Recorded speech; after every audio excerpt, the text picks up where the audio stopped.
Okay, all you have to do is hit enter whenever I say advance the slide. Okay, and that way I don't have to stand right here for the whole hour. I had to do this morning because I've lost the little thumb drive. Okay, here we go. So this is the third part, the first lecture of the third part of A&P 232, and it's basically the unit on the cardiovascular system. Did I wet myself or something? She said it's not in the book, and I told her to ask you. She said she's scared of you. That's very understandable. So, the section on the cardiovascular system includes the blood, which is the stuff that gets pumped around, right? It includes the heart, which is the pump that pumps it around, and it includes the blood vessels, which are the pipes that carry it around, okay? So, that's what we will cover between now and the end of the term, is that stuff. And it's pretty cool stuff. Next slide. We're going to join Miss Frizzle. And that white blood cell must think the school bus is a germ. Well, the bus is pretty dirty. Yeah, Miss Frizzle. I love it. Next picture. Blood has a very significant part in our culture, I think, kind of like skin did. A lot of people are freaked by blood. I think there was a lot of fake blood used at Halloween, right? I mean, that's just kind of one of those things. Next picture. Anybody ever read this book, In Cold Blood, by Truman Capote? It's an amazing story of a invasion killing. Wow, you look different. Huh? Did you cut it off? Yeah, I did myself. Oh my gosh. No, it didn't cut. Oh, not all of it. No. Oh, it's just tucked. Okay. Man. Different looking. Okay, next picture. Blood diamonds. Get them while they're still cruel. Next picture. Blood buddies. I sent you all a message just now online that says that there's going to be a blood drive. I want to say the 16th and 17th. It's a week and a half or so from now. Here on campus, you can donate blood. You can get some extra credit if you either go attempt and they turn you down, or you give blood. And the thing I like is to see, even if just 3 or 4 of you do it, it's a really cool lifetime habit to establish. Once you've done it, you'll find that it's not that big a deal. And I'm up pretty close to 30 units in my life, and I look upon it as a diet. It's a way to lose weight, so I go over and donate blood whenever they come. It's true. Next picture. Double points for double pack blood donations? Maybe so. That sounds good. Give a double pack? Yeah. All right. This is what a pint of blood looks like. They put it in thick plastic bags like this, seal them up, and type them and study them. Blood only lasts for 21 days, and then it gets thrown away. So you either use it or you lose it. And they also can take a unit of blood and split it up into a bunch of different things to help a bunch of different patients. One patient may need the platelets.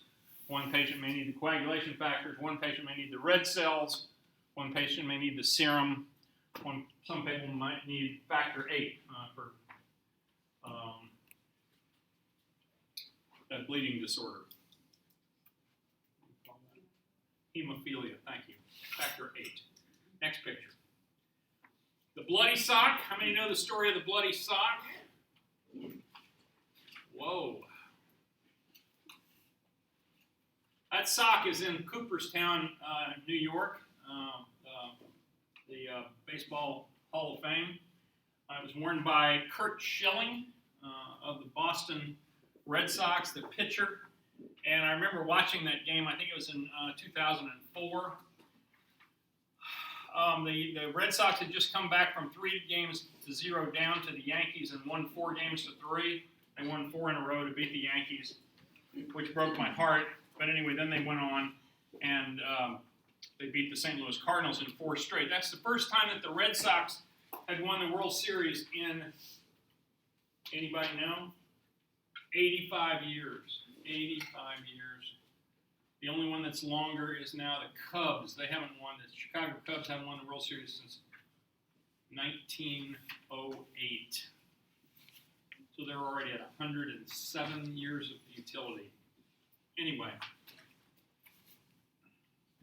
when they showed that game, they kept focusing in on that bloody sock because what had happened was he had torn some ligaments in his foot 3 or 4 days before, and they'd gone in and sewed him up and sewed the skin closed and said, okay, he can play. I'm sure they shot him up with Novocaine and stuff to numb it up and said, okay, you can pitch. And he goes out there and pitches, and while he's pitching, the wound breaks open and it starts bleeding. And so inning by inning, they would show the size of the bloody spot, and he kept getting bigger and bigger, but he pitched an incredible game and shut out the Cardinals, and they won. Next picture. There you go, next picture. And that was the thing that broke the curse of the Bambino. You guys know the curse of the Bambino? Really? Who was the Bambino? Babe Ruth. Babe Ruth was traded from the Boston Red Sox to the New York Yankees back in 1919, and that was the last time the Red Sox ever won. Red Sox had been winning the World Series a few times. They traded away Babe Ruth for some money so that their owner could put on this Broadway show, and they never won again since, and that's always been called the curse of the Bambino. Next picture. Bloody Marys. They're pretty good. Next. Okay, here's the way it works. Blood is the stuff that flows through the tubes. The blood is pumped by the heart. The heart goes pump, and it empties itself and pushes all the blood that's in the heart out. And then it rests and it comes back and refills again, and then it does it again. Okay? Every cell in the body has to have blood every minute in order to have oxygen and sugar and things. So indeed, when the heart pumps, it sends blood to every cell in the body. It goes out to the cells out in your hands and fingers, and then it comes back through the veins and comes back to your heart. And then every drop of blood goes from your heart back to your lungs, because now, after it's been to the cells, it's deoxygenated. It's blue, purple looking, doesn't have oxygen in it, enough at least.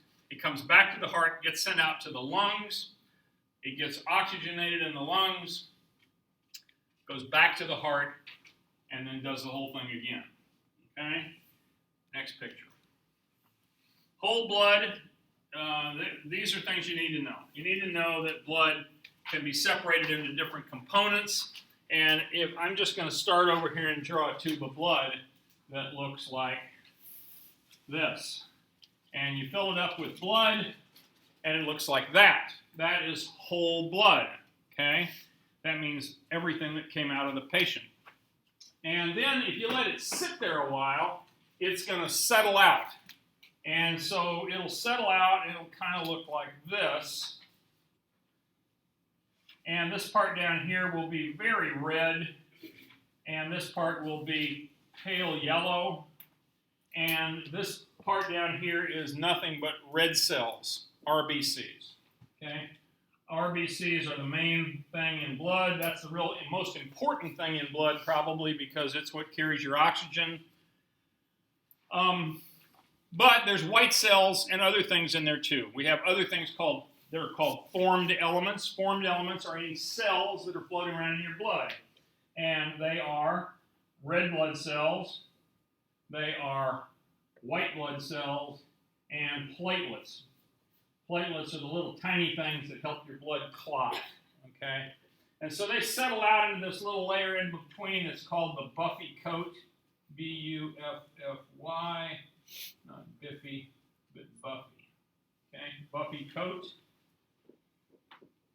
And for those of you that ever go over and donate platelets, you can go to the Red Cross. They'll hook you up. They'll suck your blood out of you. They'll spin the platelets out of it, and then they'll give you the rest of the blood back. Okay. But most of the time they take a whole unit, and this stuff up here is just fluid. So these are the formed elements down here. And they consist of red cells, white cells, and platelets. Okay? Now, in the fluid isn't just pure water, and indeed it looks kind of pale yellow when you look at it, because it has lots of dissolved proteins in it, stuff that's very healthy and rich, and carries all these proteins that you need to make things work. We call the top part plasma up here.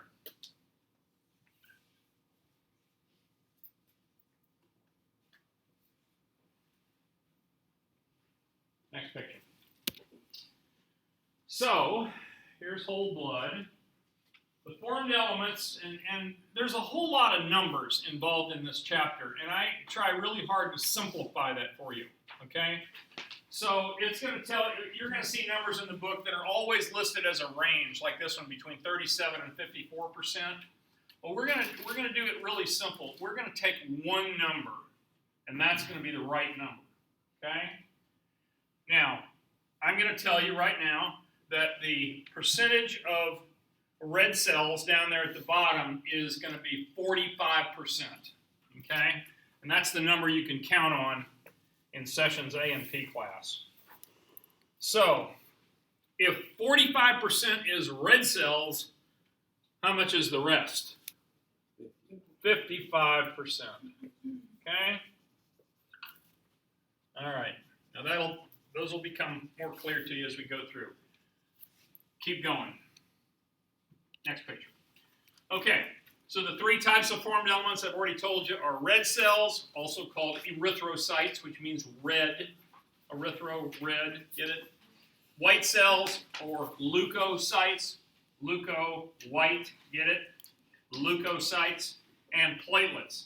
Platelets are these tiny little fragments of megakaryocytes, which are big cells that break off little pieces, and the platelets help us stop bleeding, involved in clotting. Next picture. Okay, hemopoiesis. Here's a term you got to know.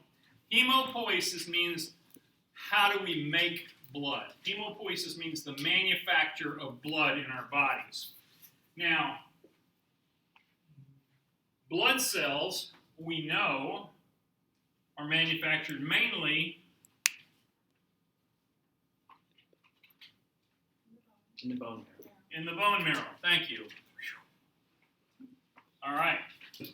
So that's kind of where it happens, but we're going to kind of go through it more specifically. It's not exactly the same for red cells as it is for white cells. Fractionation is the process of separating whole blood for clinical analysis into plasma at the top and the formed elements the below down here. And although I said what you do is you just put it in a tube and it settles out, if we did that it would take hours and hours and hours, and we don't want to do that. So what we do is we put it in a centrifuge and we spin it around, and that makes all the cells go to the bottom, leaves all the clear fluid at the top. Okay? That's part of the process of fractionation. We'll learn there's a little more to it than that, because first you spin it, and then you suck off the top, and then you filter out the platelets and things like that. But we won't go into that much in detail. Next picture. 3 general characteristics of blood. Blood temperature is not 98.6. It's actually a little more than that. It's 100.4. Why do you think? Why does, when you go to the doctor and they measure your temperature, it doesn't measure 104?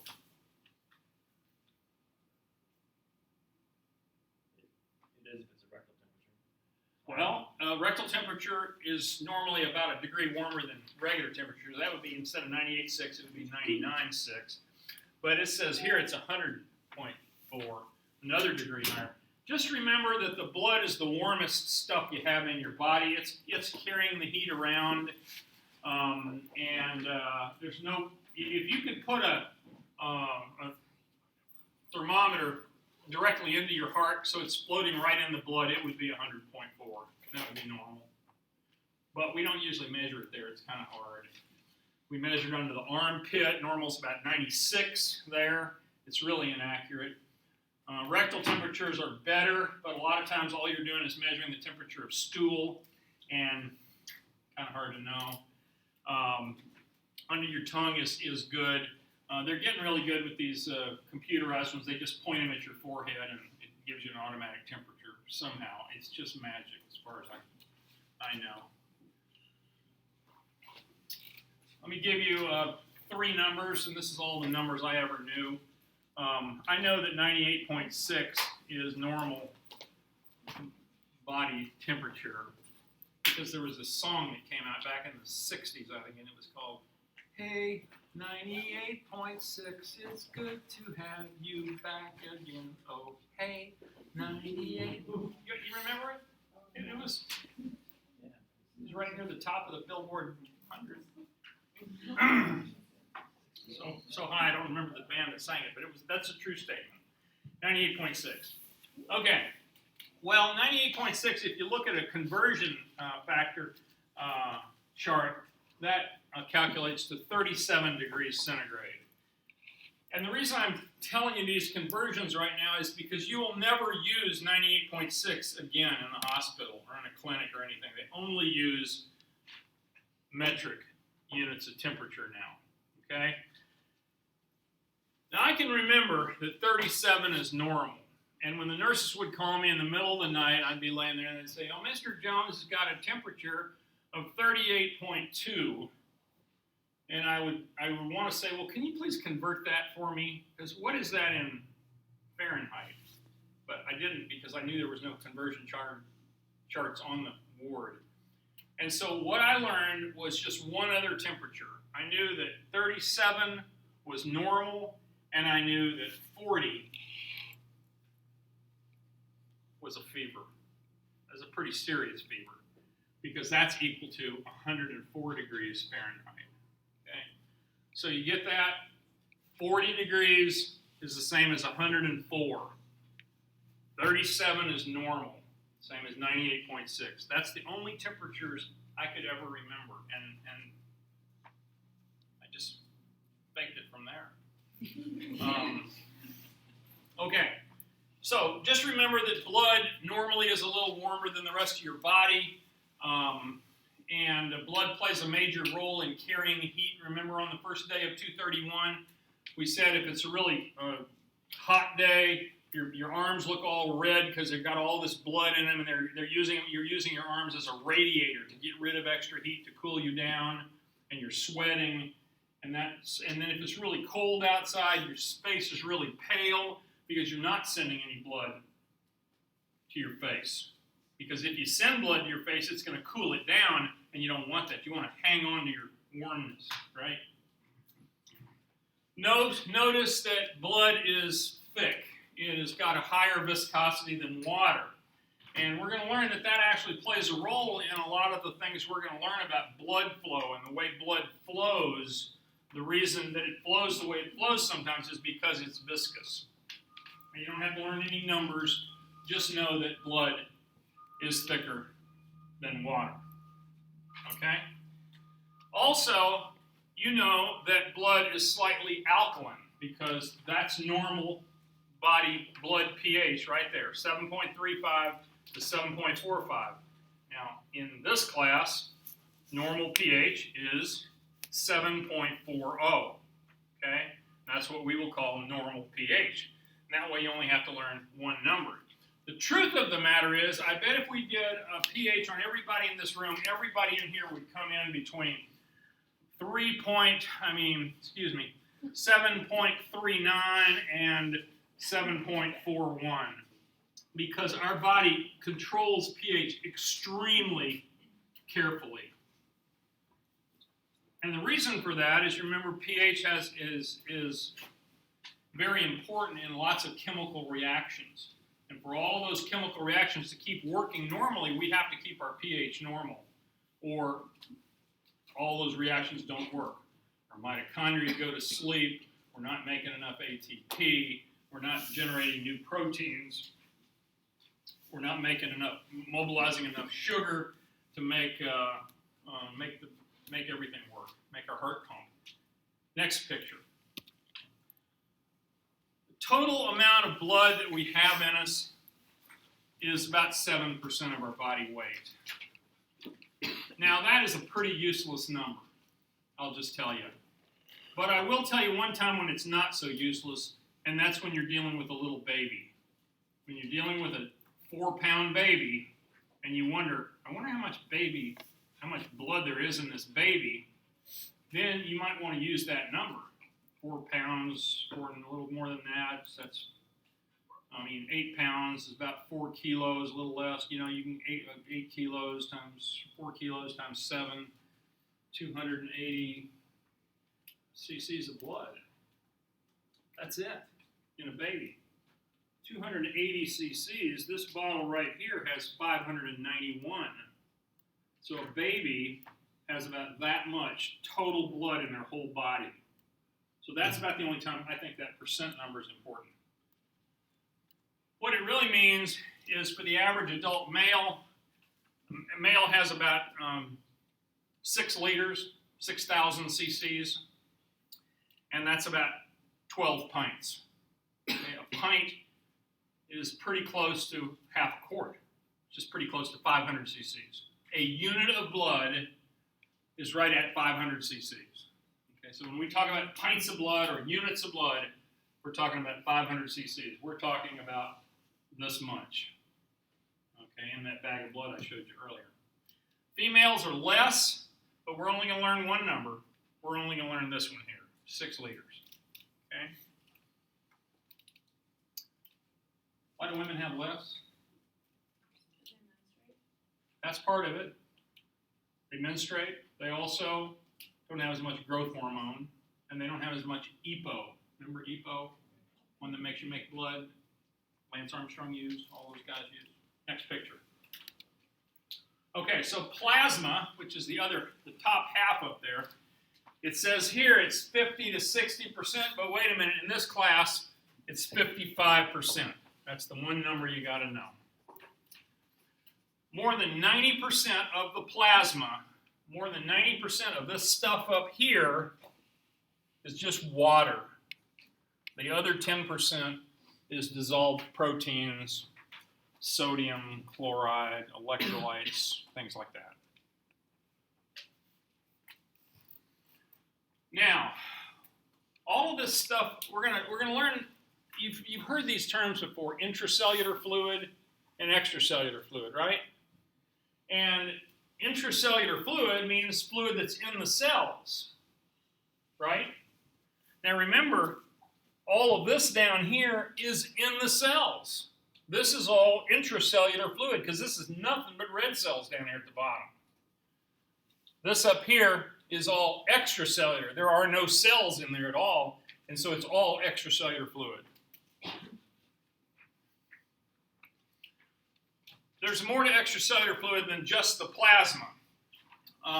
There's also fluid that's just around your cells, what we call interstitial fluid. It's around the cells. It's what makes some people get edema when they get buildup of fluid in their legs. It's just too much water in their bodies, around their cells, outside of their cells. That's interstitial fluid.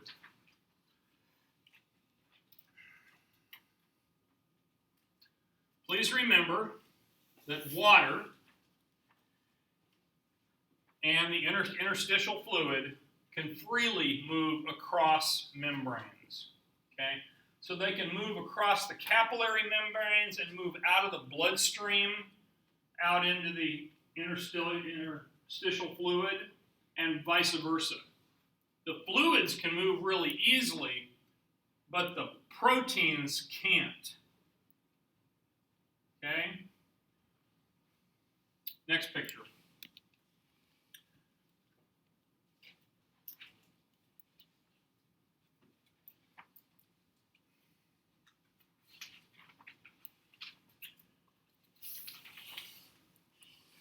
Oxygen is the good gas, okay?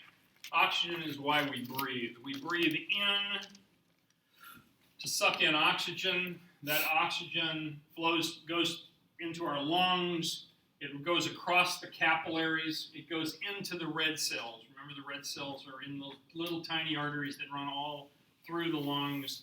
And so the oxygen that's in our alveoli, in the inside of our lungs, can easily diffuse out and get into the blood. Okay? The CO2 is the bad gas that we all want to breathe out. And so all of our tissues out here, like the tissues in my finger here, are taking that oxygen-rich blood, and they're using the oxygen. They're doing cell respiration, you remember that? And that creates CO2 as a waste product, and that waste product is picked up in the veins and carried back to the heart, carried back to the lungs, and we breathe it out. And so we have a lot more CO2 coming out than we have coming in. We're going to study that a lot in the next month, especially the first few weeks of 233 are on the respiratory system. We'll get really good at oxygen and carbon dioxide levels. Right? Remember the girl running in the bikini? My favorite movie. That's right. In comes the good gas, out goes the bad. Okay. Remember that plasma proteins don't go through the capillary walls very easily. Now, sometimes when you get really sick, they do, but we don't want to talk about that yet. Next picture. What are the plasma proteins? This is about all you need to know about the plasma proteins. The biggest one, the main one, is albumin. Albumin is a protein that's usually used as a transport protein. It hooks onto things like fatty acids, thyroid hormones, all the other steroid hormones. They all grab onto an albumin, and then they stay in circulation and continue to circle around and around. Globulins are really, they're about 35%. They're the next most common one, and they're mostly antibodies. We have lots of antibodies in our blood, and that's what enables us to fight off all infections. Okay, so globulins, antibodies are very important. And the last one, the smallest one, is a protein called fibrinogen. Fibrinogen is molecules of this protein form clot. Okay? So this is truly, if you did just take a tube of blood and let it sit, it would form a clot. And then if you could take that clot, pull the clot out of there, you would have pulled all the fibrinogen out. Next picture. Serum is the top part. Serum is this top part, except it's from blood that we've already clotted, and thus plasma has the fibrinogen in it. Serum does not have the fibrinogen in it. Okay, we've taken out the clotting stuff. Okay. There's a few others. Mostly they're little enzymes, hormones, little things that we can hardly measure. They're very small, in very small amounts. Next picture. Where do these proteins come from? Because it's very important that we have all these proteins in our blood. Because one of the things that the proteins in our blood do is they allow us to increase the oncotic pressure, the osmotic pressure of our blood, which allows us to suck water in via osmosis, remember? If you've got a concentrated stuff inside your bloodstream, then the water that's on the outside in those interstitial fluid wants to come in and dilute the blood, right, by osmosis. And so we need proteins badly. That's really what keeps us healthy. 90% of them are made in the liver, and indeed people that have liver disease, their plasma proteins drop down. That's why they get ascites, build up a lot of fluid in their tummy. Sometimes their legs get really distended if they've got cirrhosis or other liver diseases. Antibodies are made by the plasma cells. They're the ones that are going to help fight infections. Peptide hormones are made by the endocrine organs. We've already learned about them. Next picture. Red cells make up 99.9% of all the formed elements. So when we say this is red cells down here, believe me, it's 99.9% red cells. There's a few white cells in there, but when you start looking at some blood smears like we'll do over in the lab, you'll see that there's 10,000 red cells on this one field of view, and in that field of view there might be 20 white cells. You can see them, but that's it. So just know that blood, the red part of blood is 99.9% red cells.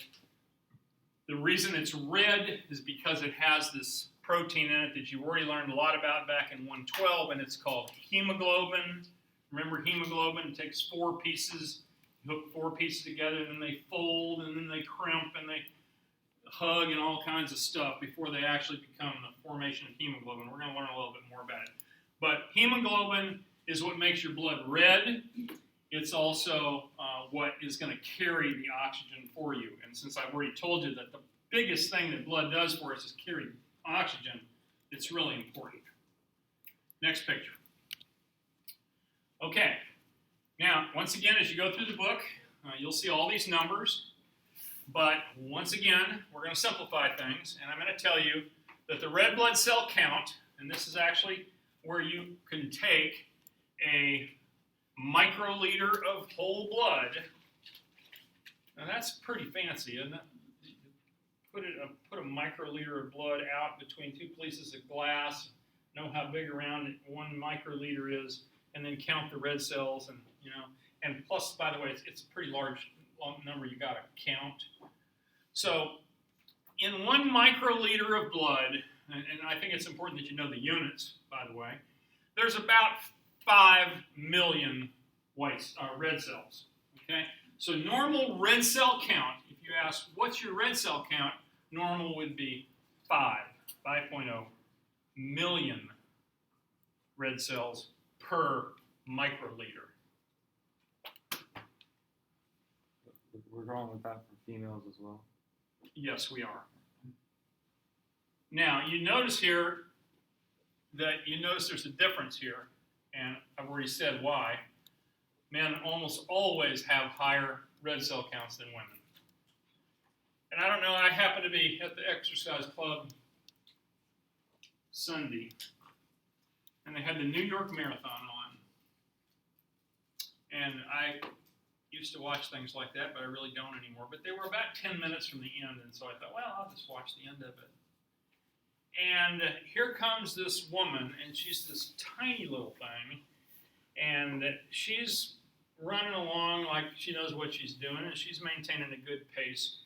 And they start them at different times. In other words, they start the women before they start the men, so that they come in pretty close to each other, okay?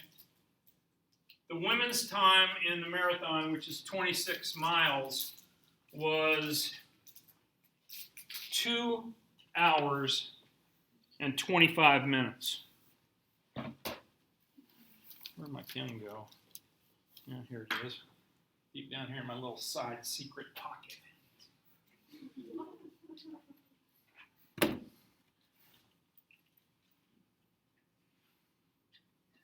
Ta-da! All right, so here's this woman. She runs across, and her time is 2 hours and 25 minutes. Here comes the guys. 2 hours, 10 minutes. Think about that. That's 15 minutes difference. That means that the guys beat the women by almost 3.5 miles. Why is that? Why is it that men, who have to usually carry more weight because they're heavier, they're bigger, and you do that for 26 miles and every little ounce counts, right? And yet they still beat the women by 3.5 miles. I find that amazing. And the reason it is because of this right here. It's because the men have got higher hematocrits and they're carrying more, they have more oxygen cells to carry more blood, so that every time their heart beats, it's pumping not only more blood, but also more red cells and therefore more hemoglobin. Okay? I really am blown away by the fact that women can't run faster than they do. It just seems to me because they're smaller and it's not a power race or anything. It's just a matter of getting your body 26 miles down the road. You'd think you would be really close. Doesn't work that way. Okay, this is an important number for you to know. That is the red blood cell count. Normal is 5 million per microliter. Second number that's very important is called the hematocrit, or the HCT. The HCT is really simple. It is the packed cell volume, or the PCV. In other words, you take a tube of blood and you spin it down, and what you're left with is about 45% red cells and about 55% plasma. In other words, it's the percentage of whole blood that is red cells. So normal is 45%. Once again, it's a wide range. As you can see here, it's always lower in women because of hormones and so forth. But it's different. Think 45%. Now, just so you know, the guys that were doing the EPO and taking the drugs to build their hematocrit up, they used to build their hematocrit up to like 58. Well, in fact, one guy won the Tour de France 40 years ago with a hematocrit of 66, which is like deadly. Because most people, when they get up to 66% blood cells, their blood's like syrup, and they clot. Make a clot up in your brain somewhere and see what that does for you. You know, it'll kind of slow you down on your bike. But nonetheless, now the doping agency is checking your hematocrit, and if it gets above, I believe, 47, they exclude you. Now, how do people get their crit up? Like, how would you go about getting your hematocrit up for a race in a legal way? Go to higher altitude, that's right. You ever wondered why the United States Olympic Training Center is located in Boulder, Colorado? Well, it's because it's at about 7,000 feet. Therefore, there's less oxygen in the air. So you take athletes there and leave them there for 6 weeks, and they build up more blood cells. They increase their hematocrit up to 47 or 48 just normally, because they don't have enough oxygen in the air. So therefore, the EPO kicks in and makes more blood cells for them. Yes.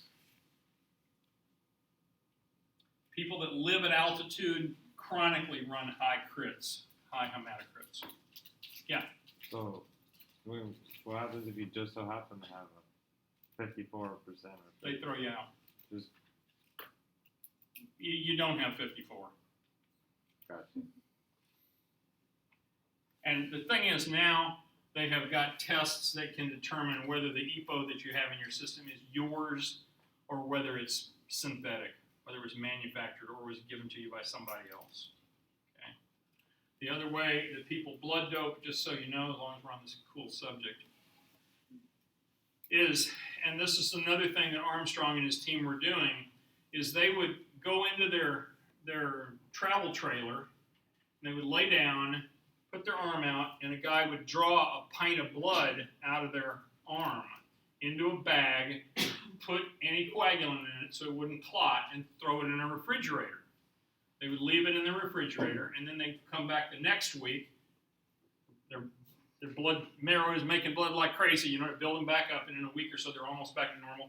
They go in, they draw another unit of blood, put it in a bag, then they wait another week, they build it up again, and then it's the day before the race. Then they go in the refrigerator, they get those 2 pints of blood, they give them back to themselves, and that jumps them up. That can jump them up to 55 or 56. Each unit of blood will usually bring you up at least 3 crit points, which is something we use in medicine all the time. If somebody's got a really low crit, if their crit is 30 and it's supposed to be 45, you can figure they're probably about 5 units down. we wouldn't give them 5 units, but we'd probably give them 2 or 3, just to get them part way up. Next picture. Structure of red cells. What do red cells look like? I think you guys have seen this before in 112, but just remember that the shape of a red cell is what's called a biconcave disc. In other words, it's concave on either side. They're kind of shaped like this. They're a disc that's concave on both sides. Why is that important? Well, because by being this shape, instead of just being this shape, this gives you more surface area than this does. The more surface area, the easier it is for the oxygen to get in, the easier it is for the carbon dioxide to get out, and for the oxygen to get out, both. Gives you a high surface to volume ratio. The red cells can stack up in little stacks called rouleaux, and a lot of times it makes the blood flow much smoother through the really tiny little capillaries. In fact, the blood cells may be bigger than the size of the capillaries themselves, and they kind of fold up to get through. The discs bend and flex entering the small capillaries, so that even a 7.8 micrometer RBC can pass through a 4 micrometer capillary. That's impressive, isn't it? Next picture. So when you look at a blood smear, and you guys should all do this, and you will, notice that they're darker around the outside. And that's because there's more hemoglobin on the outside than there is here in the middle, because it's thicker. So therefore, when you look at them under the microscope and the light's shining up through to you, they should be darker around the outside, lighter in the middle. And then when you're looking at a red cells like that, take your fine focus and go up and down, up and down, up and down, and the light refracts. Remember refraction in front of the eyeball and all that stuff. And the red cells will sort of blink at you. They blink on and off, on and off, because of the light as it's refracted with a little bit of change in focus. This is what they look like on a electron microscope. Those are the actual measurements. You don't need to know the exact millimeter, micrometers. Next picture. Here's an example of a rouleau, stack of them, stacking up to get through these little tiny capillaries. Next picture. Lifespan of RBCs is about 120 days. 120 days. Let's see, that is 4 months, right? So you'd think it could live in the blood bank for 4 months, but it doesn't, okay? Because the cells are losing they're building up waste products, they're losing a lot of the good stuff, there is no repairs or anaerobic metabolism made. So although the cells live about 120 days inside of us before they get filtered out and we get rid of them, in the blood bank they'll only live 3 weeks. Does a lot of blood go to waste? In blood banks? Yeah. Not too much, because we have a national system and hospitals can borrow, and there's enough life flight helicopters going around that can carry blood from this hospital to that hospital if they have an excess of B+ and they need B- over here. You'd like to think there's not too much waste, but there's some.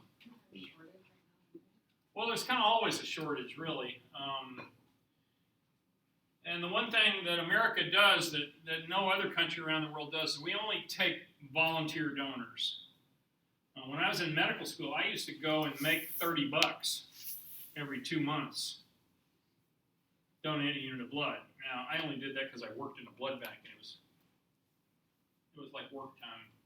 I mean, I'm getting paid $4 an hour, and I'm going to make $20 for donating blood? Good deal. But anyway, we don't buy blood from anybody anymore. They do buy plasma from some people. The trouble is the people that they tend to get on those kind of systems are not the cleanest living folks in the world, and you really don't want their blood. It's a great story. There's a book called Making of Surgeon about this guy. This is just a story here. Relax. Put your pencils down. It was at Bellevue Hospital in downtown New York City. And every month they had a little contest to see what intern could recruit the most donors to go donate blood. And if you were the guy who sent the most family members in to donate blood, then you would get a beer party or something like that. Not high-tech. So this one guy kept winning month after month after month, and they couldn't figure out why. And they said, hey, how is it that you get more family members to donate blood than anybody else?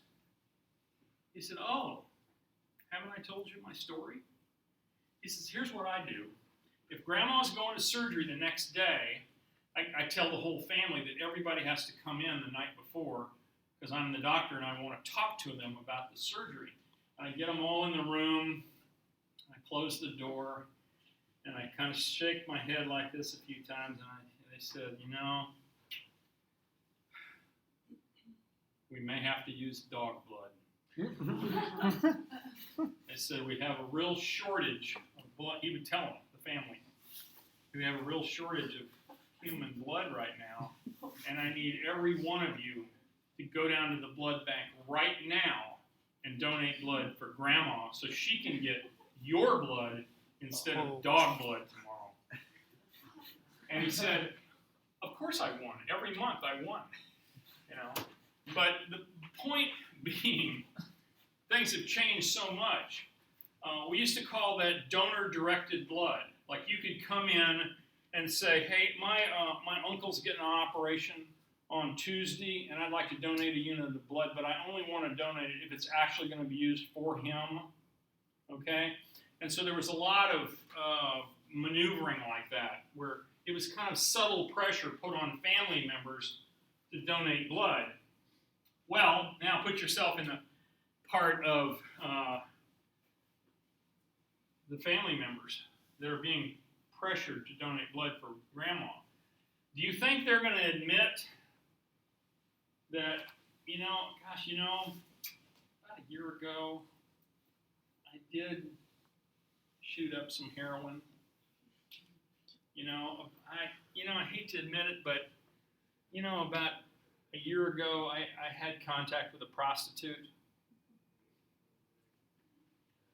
In other words, it made people be dishonest about their blood history, so that they had a higher risk of hepatitis, they had a higher risk of HIV, they had a higher risk of all the diseases that people pass through their blood. And so we just took all of those away. There is no more director-donated blood at all. So there's no more pressure on anybody to donate blood. You don't want to donate, don't donate. And that's just the way it should be. And so we that's the way it works in our country now. Yeah.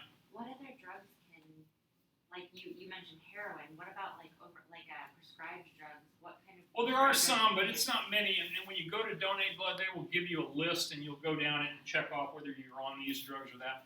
But really, the issue with the heroin is the fact that if you're shooting heroin, you're probably sharing needles.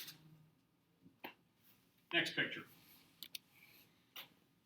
Okay, so hemoglobin is another term that we use a lot when we're talking about how much blood somebody has.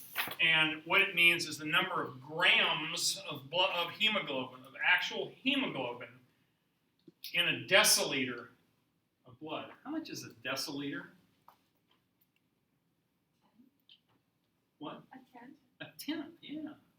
It's 100 cc's.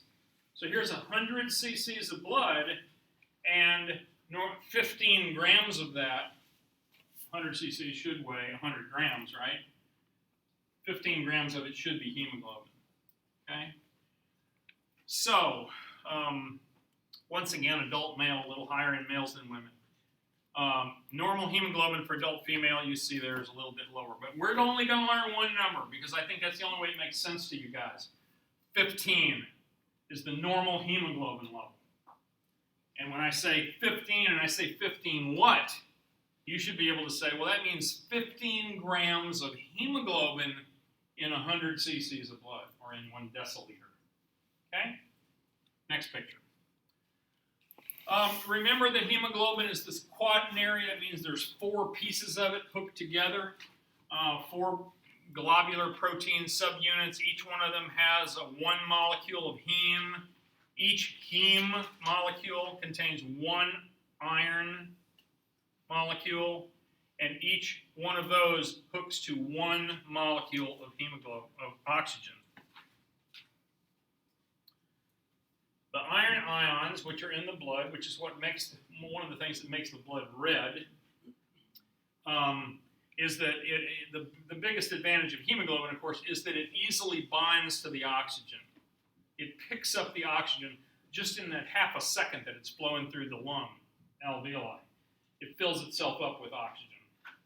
When it becomes hooked up to oxygen, it's called oxyhemoglobin. Oxyhemoglobin means hemoglobin that has oxygen attached to it. When that hemoglobin, that blood that has that oxyhemoglobin flows out into your fingers, I use fingers as an example of just a tissue. Okay, when it flows out into the tissue, it gives up its oxygen to the cells out there to use, and then it picks up carbon dioxide and brings it back. When it gives up the oxygen, it's called deoxyhemoglobin. So, what we want is we want lots of oxyhemoglobin, and what we want is not much deoxyhemoglobin. Okay? Next picture.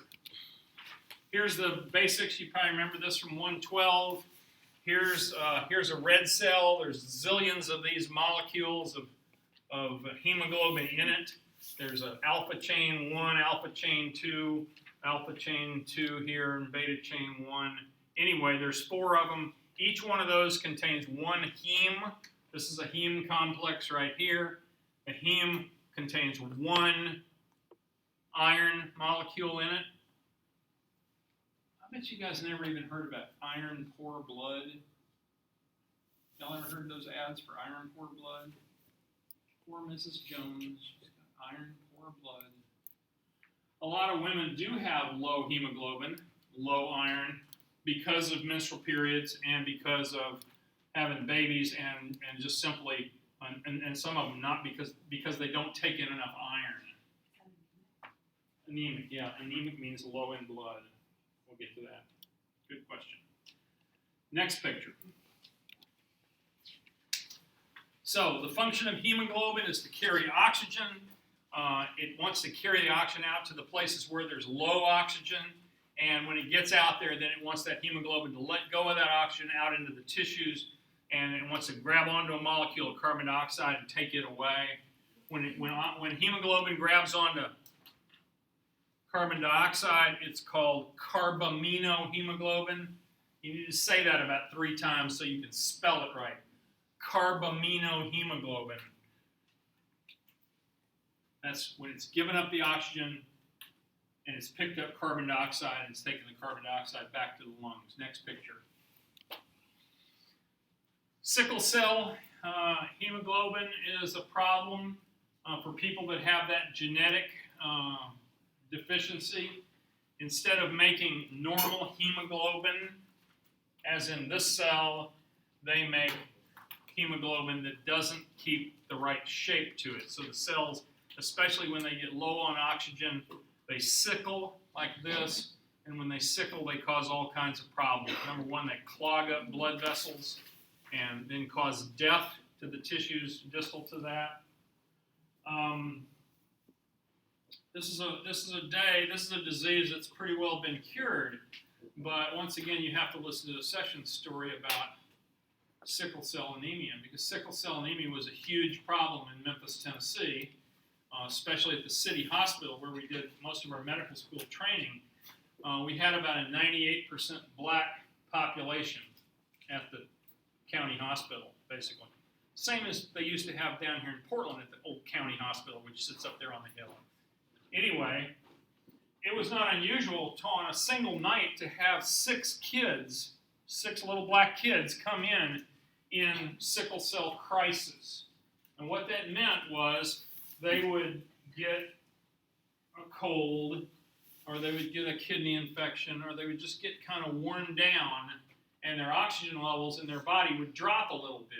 Well, it only took dropping a little bit for their cells to start turning from this normal shape into this shape. And then they would get sick and they would start vomiting. And they'd vomit a few times, and then they would get more and more dehydrated because they couldn't drink fluid and keep it down. So they'd get worse. And the symptoms that they got usually were mainly belly pain.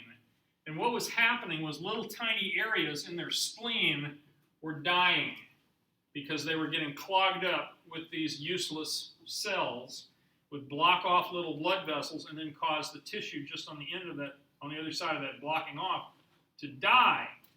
And so these kids would gradually slough their whole spleen. Their spleen would go from this size down to about that size by the time they were 16 years old or so. We called it auto digestion of their spleen. Then they started doing it in their liver, and it was a bigger problem there too. But that was the biggest problem, is the cells would turn into this shape, and all you could do in those days was put them in the hospital, stick an IV into them, give them lots of IV fluid, get them rehydrated, give them oxygen, because these cells weren't carrying the oxygen very well, so you put lots of oxygen on them, and hopefully in 12 to 24 hours, they would kind of turn the corner and get better. But they kept having it over and over again. So sickle cell was a terrible deal. I think now they have medicines that fix it. Does anybody know? I should research that, I will. But it's not the big problem in this country, at least, where there's a high level of medical care. Now, over in Africa, it's kind of a good deal not to have sickle cell disease like this, but to have sickle cell trait and have half of your hemoglobin being S-type, half of it being normal. What was the advantage, you remember? Malaria, that's right. By being sickle trait, it gave you a resistance to malaria that you didn't have if you had normal blood. So it's kind of a mixed bag over there. Next picture.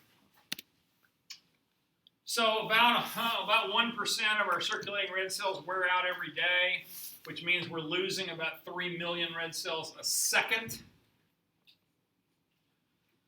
What's happening to them? Well, they flow through our liver, our spleen, and our bone marrow, and the cells that are in there eat them up and get rid of them. Now, we don't throw away the hemoglobin. We reprocess it and use it again, okay?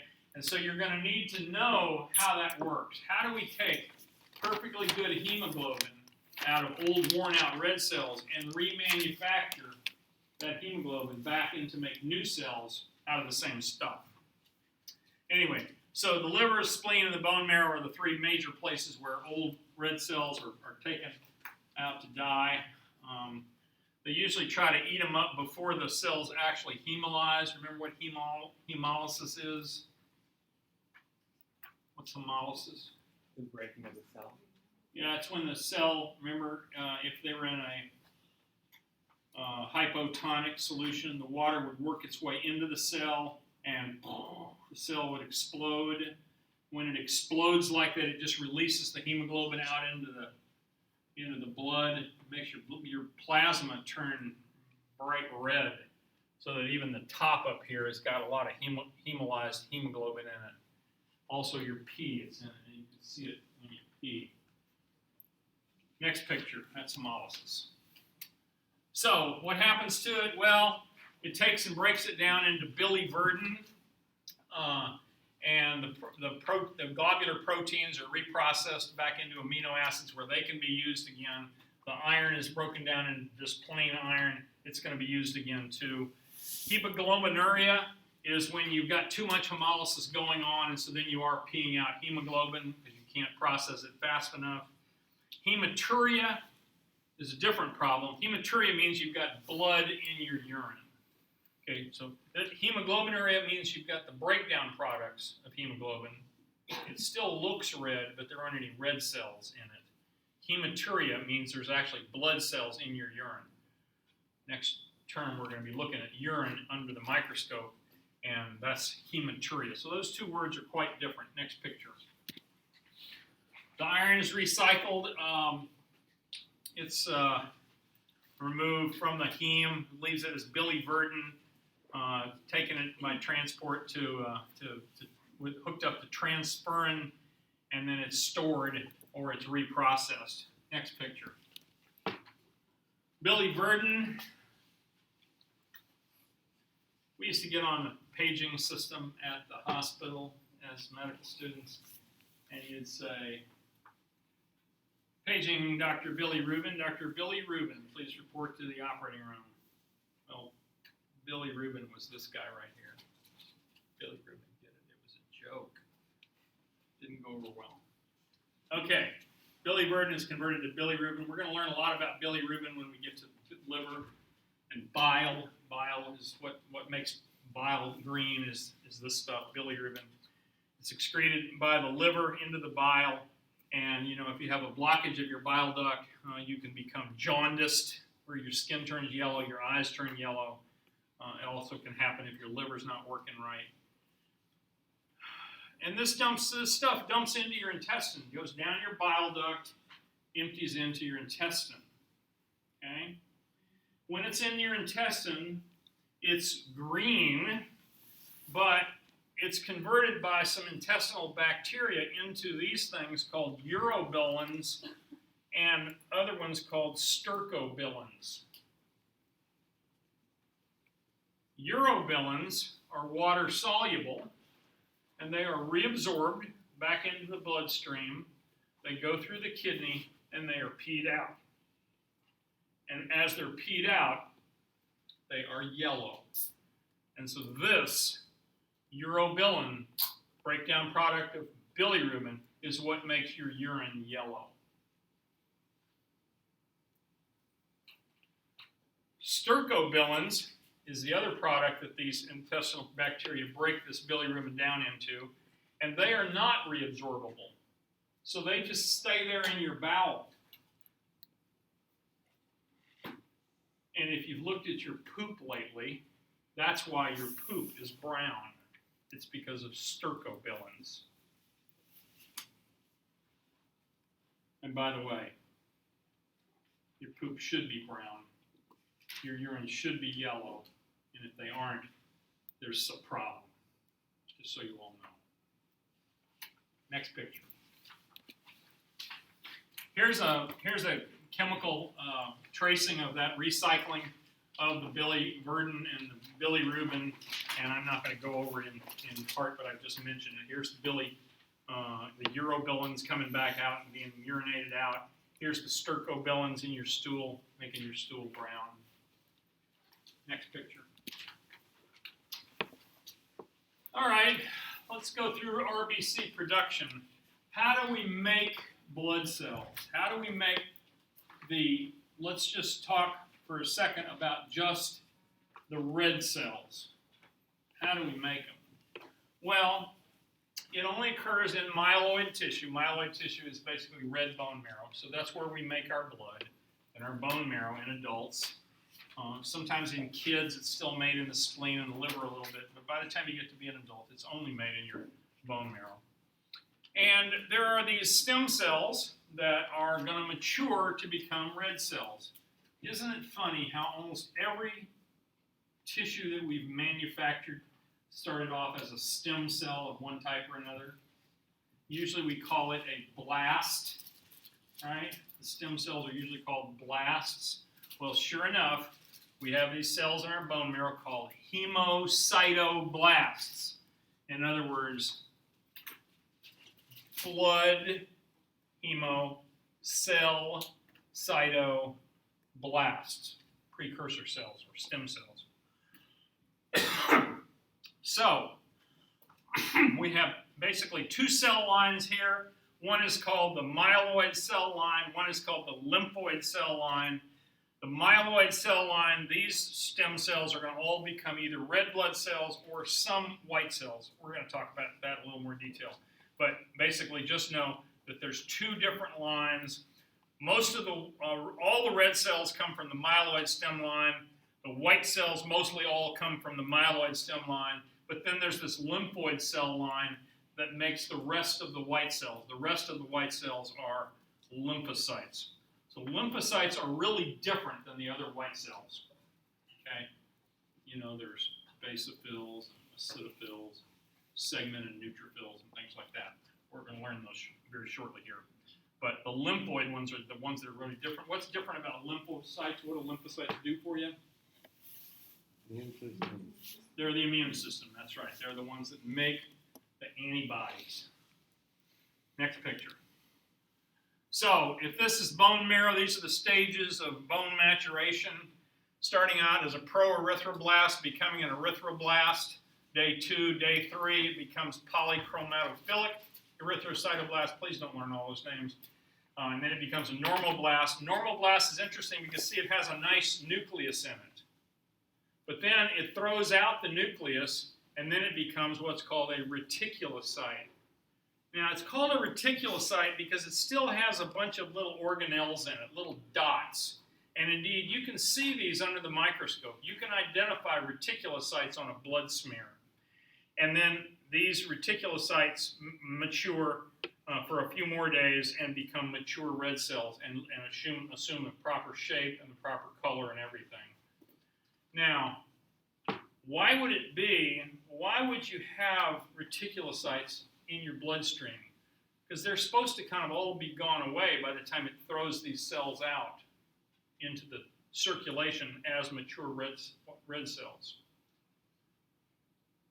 Well, usually what happens is there's some problem with your red cells. Sometimes people are hemolyzing. They are destroying their red cells, or they're losing red cells so fast, and they tell the myeloid system, you need to start making blood as fast as you can, and it turns itself into overdrive. It's making so many new red cells that they start throwing them out of the bone marrow and throwing them out into the bloodstream at this stage and that stage, and mainly at this stage, reticulocytes. So whenever you see more than like 1% reticulocytes on a blood smear, you know there's something going on. And it usually means they're trying to make blood faster than they can really make it. So they're throwing them out into the system before they're really ready. That's what reticulocytes mean. Next picture. What controls our erythropoiesis? Well, we have to have amino acids, so we got to eat protein. You got to have iron. You got to have a series of vitamins that you see there: B12, B6, folic acid. There is a disease that you need to know about called pernicious anemia. Pernicious anemia means low blood, and it's called pernicious anemia because it's due to the unavailability of vitamin B12. Now, believe me, there's a lot of people that take vitamin B12. There's very few that have pernicious anemia because they don't have enough B12. Next picture. Let's see what's right here. Now go back. I'm going to just tell you to put a little star beside pernicious anemia. We're going to come back and talk about it more, but it's one of the really kind of weird anemias, and it's because of a lack of vitamin B12. It's not actually a lack of vitamin B12, it's a lack of the ability to absorb the B12.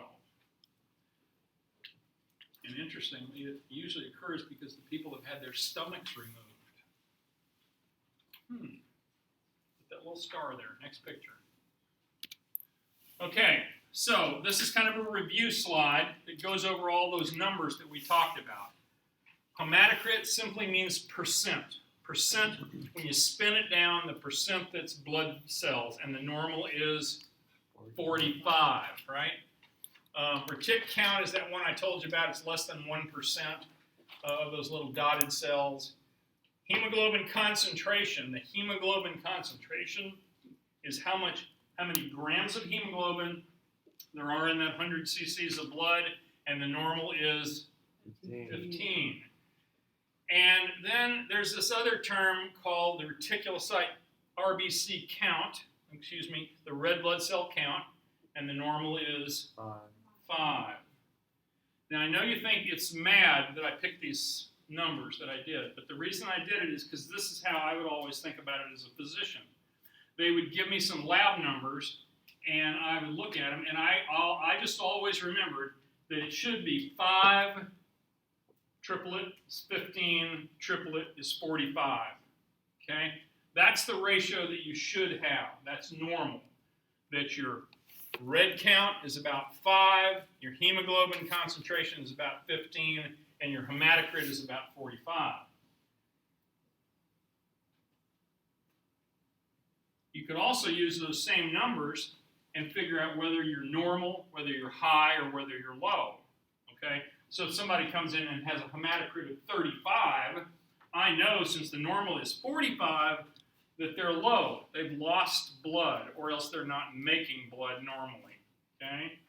I know that if they don't have enough hemoglobin, same thing, okay? 5, 15, 45. It's pretty easy to remember that way. Know that all of those numbers are variable. Know that men are always going to be a little bit higher than women, okay?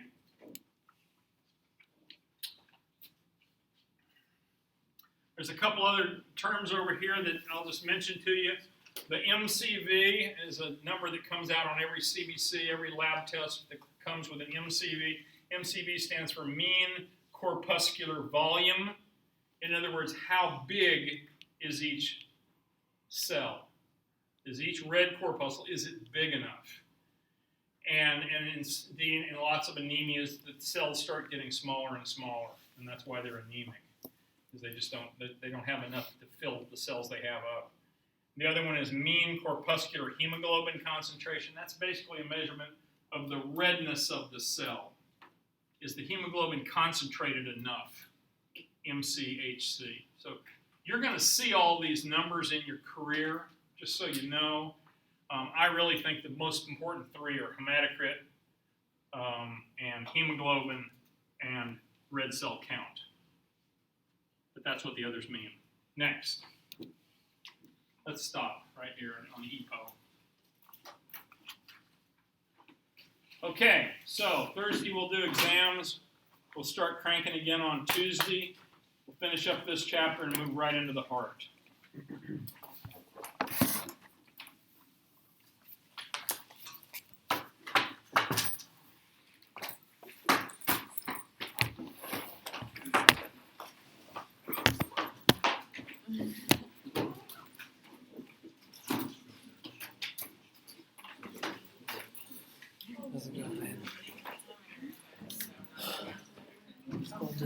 Yeah, lots of studying.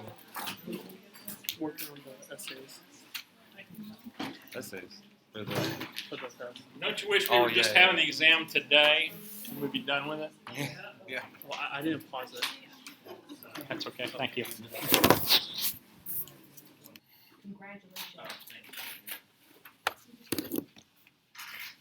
Okay, we started talking about, we were talking about blood, and we were talking about the red cells, and we were talking about EPO, erythropoietin. Erythropoietin is the #1 performance-enhancing drug for distance runners and bicyclists in the world. Normally, it's only secreted in any significant amount when the oxygen in peripheral tissues is low. For example, if you had lost a bunch of blood, if you had bled and lost blood, EPO would kick in to say, hey, we need to make more blood. And that's what would happen. The other time that it's made normally is if you go to altitude. So you live here at sea level where there's 21% oxygen in the air, and you go up higher and there's less air, there's less oxygen, there's less pressure, and so your body makes more blood cells to compensate for that, so it can carry more oxygen. And that's why the United States Olympic team trains it in Boulder, Colorado, because that's at 5,000 or 6,000 feet of elevation. So it's legal, but it does boost their blood counts a little bit, normally, in a normal way. Come on in, David.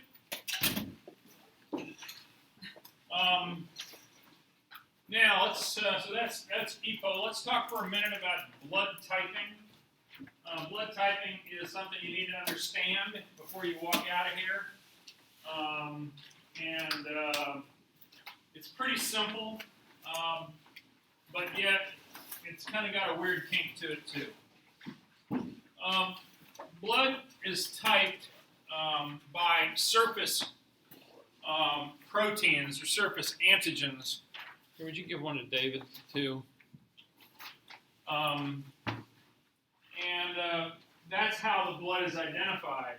Your body identifies your own blood and it recognizes it so it doesn't destroy it. And if you got a unit of blood from somebody that was a different blood type from you, in some cases at least, your body would see that it wasn't yours. It would attack those blood cells and destroy them. We'll talk about that in terms of a transfusion reaction if you gave somebody the wrong unit of blood. Blood types are all genetically determined. We get one antigen from mommy, and we get one antigen from daddy. And so we have a number of different types that we can be. And I'll just jot that here on the board. But basically, you can get from mommy an A, B, or an O. And you can get an A, B, or an O from daddy. And so that means you can be AA, which we just call A. You can be AB, which we call AB.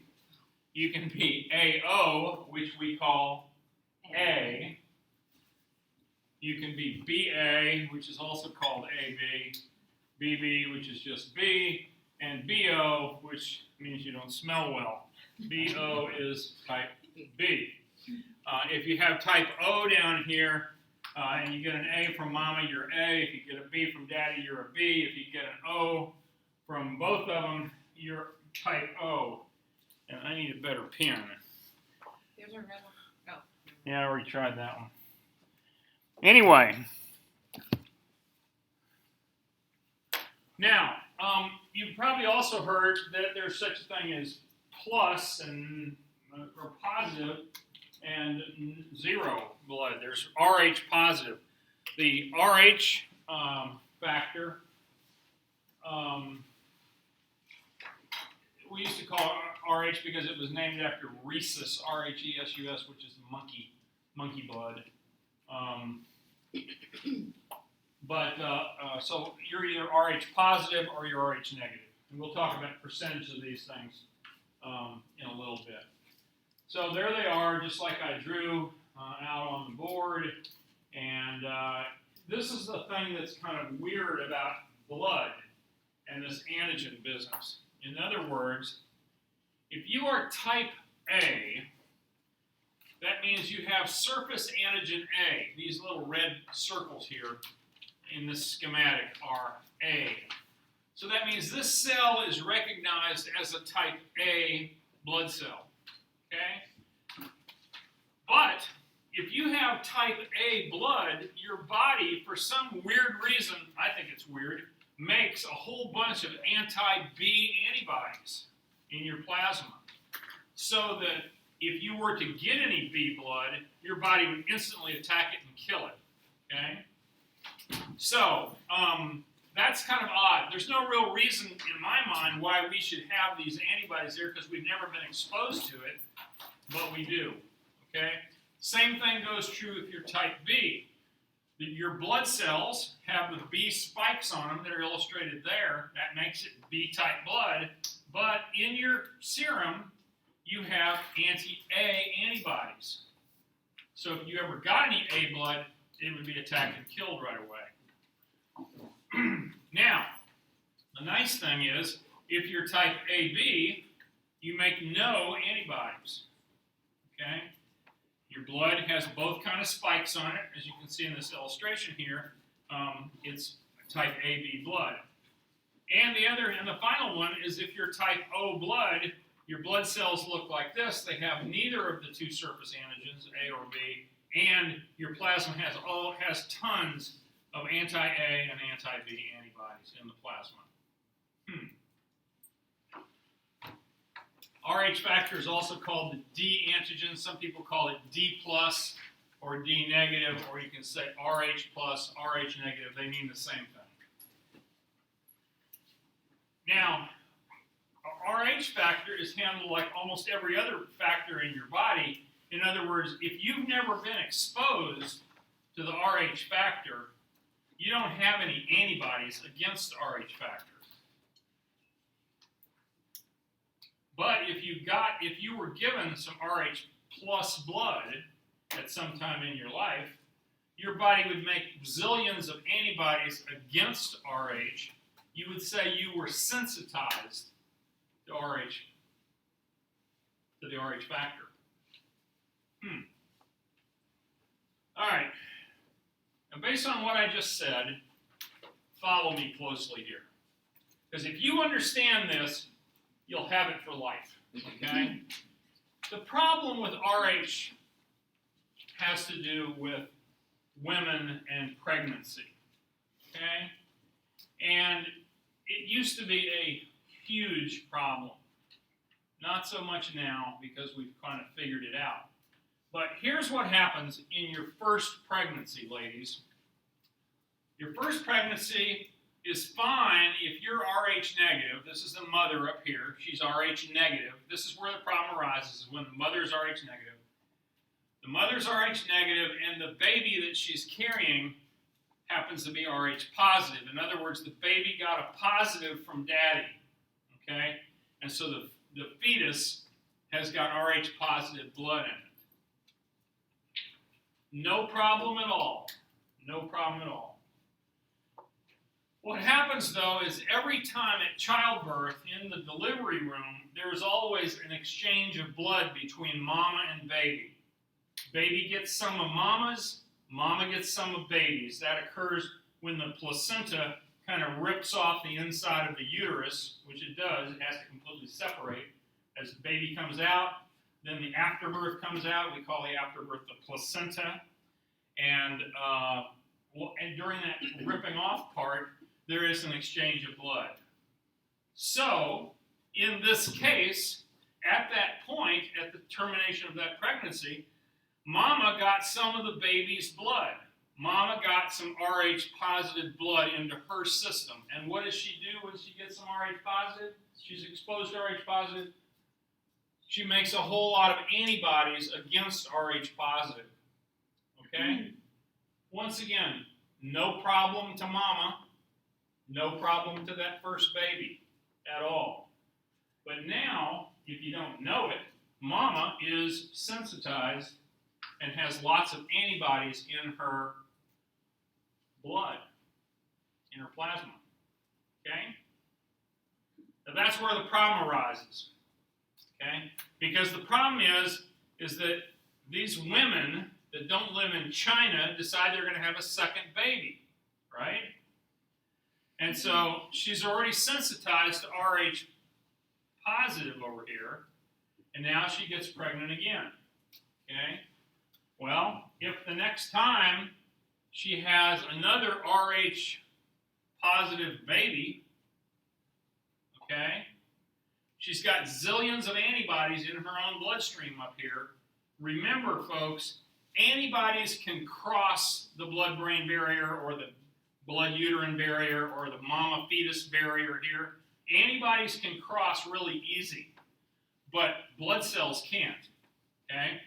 So here comes all of these antibodies from mama. They come right across through the placenta. They get into the baby, the new fetus, and the new fetus has Rh positive blood, and those antibodies grab onto that blood and kill those red cells. And that baby undergoes huge amounts of hemolysis. Cells glommed on with antibodies, kills the cells. Okay?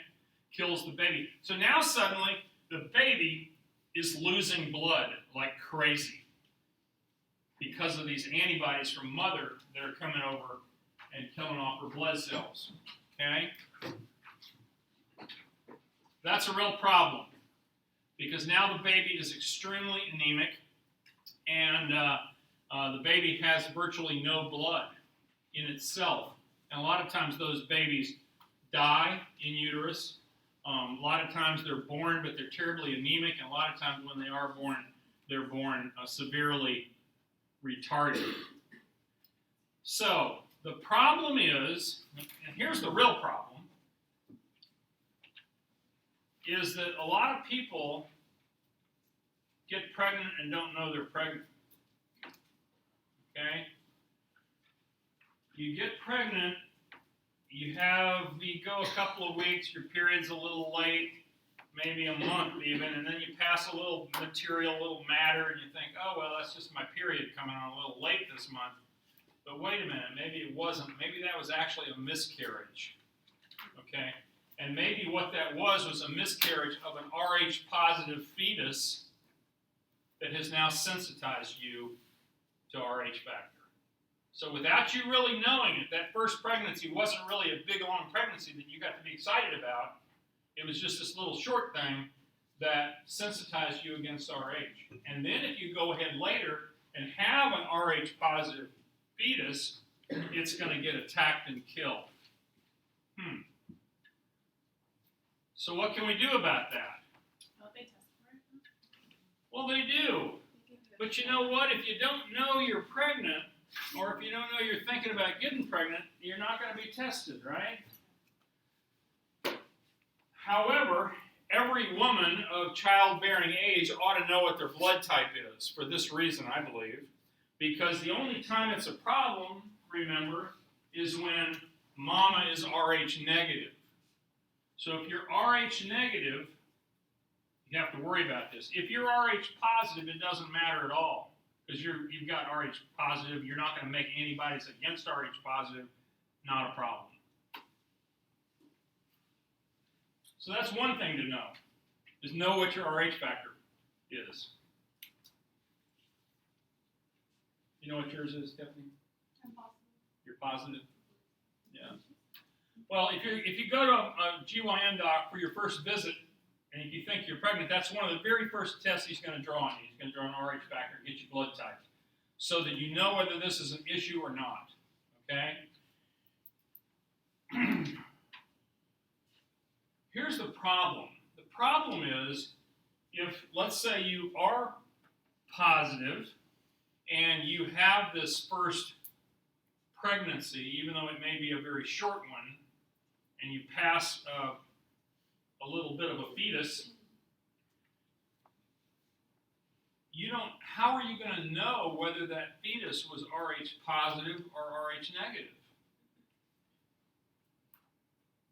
Because if the fetus was Rh negative, it's still no problem, right?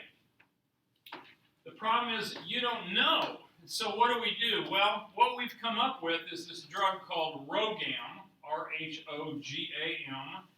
Rhogam is a shot of antibodies. It's basically just a shot of protein antibodies against Rh. So what you do is the lady either had a miscarriage or you don't know what the Rh of the fetus was, you give the lady a shot of Rhogam. Now what that does is it tricks the lady's body. It tricks the lady's body because suddenly, yeah, she just got sensitized, or at least you're worried that she might have gotten sensitized, but wait a minute, she just got this shot. She's got billions of antibodies in her body floating around. So her body says, hey, we got all these antibodies here. We don't need to make any more. Okay? We don't need to make a bunch of lymphocytes that are going to continue to make that antibody the rest of our life, so we're always protected against that. It just fools the body by giving it this big overwhelming shot of Rh antibodies. Now, those antibodies stay in her bloodstream for about 2 weeks or so, and then they should gradually wear out, and she pees them out, and that's the end of it. But in the meantime, she hasn't been sensitized because her body didn't think it was anything it needed to be sensitized about. So, point being, know your blood type, first of all. And if you ever have an abnormal period where you wonder whether you passed some tissue or not, don't even worry about it. Go straight in and see the doctor and say, hey, I think I just had a little miscarriage. I need my Rh positive typed, and I need a shot of Rogam because I don't know what the Rh of that thing was, that little fetus. Maybe it was a fetus, maybe it was just a heavy period. But you don't know. Because you don't want to have a sensitized baby. If you're sensitized and you have another Rh positive baby, it's a huge problem. You're talking bad baby. You're talking about lots of intra-amniotic injections even. Trying to give a baby a blood transfusion while they're still inside of you. Imagine that. It's a very big deal. What's the evolutionary reason? Why? Why do we do this? Why does it exist? What's the Positive, negative. Yeah. Well, the only thing I can say is it's because our body makes antibodies against anything that is foreign to it. This just happens to be in the blood and happens to be exchanged in mamas and babies. If you get a few viruses of influenza type B, you build up massive antibodies to influenza type B, right? And so therefore, in the future, you're always immune against influenza type B. Now the problem, of course, with the flu is it changes a little bit every year. It's continually evolving, so it can avoid all those previous antibodies that we've all made. And that's why every year we get new flu shots that have all those evolutionary changes in the flu virus taken into account. That's all I can say. Is it unique to humans or is it across most mammals? Other animals have blood types too, right? Well, other animals have blood types. I would say that. But do they have positive, negative too? Do they have Rh? Yeah. I don't know that answer. I mean, obviously the Reese monkey does. Yeah. Rhesus monkey. Reese's monkey. Yeah. Okay. Does that make sense? So keep that in mind. That's the way the Rh disease works. It's only an issue when the mother is negative and when the first fetus is positive. Then that's not a problem. But the second pregnancy comes along, and the second pregnancy, because now she's made the antibodies, if the second pregnancy is positive, you got a big problem with the antibodies coming across the placenta and killing the baby's red cells. Yes, ma'am? The screen doesn't look like it normally does. Are you sure that you're recording? Doesn't have a Yeah, recording. Oh. I think it was recording. Oh, no.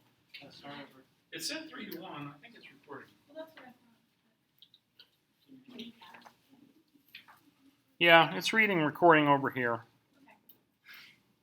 Maybe it's extra buoyant today. It's extra buoyant. Yeah. It's extra buoyant. Start recording audio. Start recording audio? Start recording audio.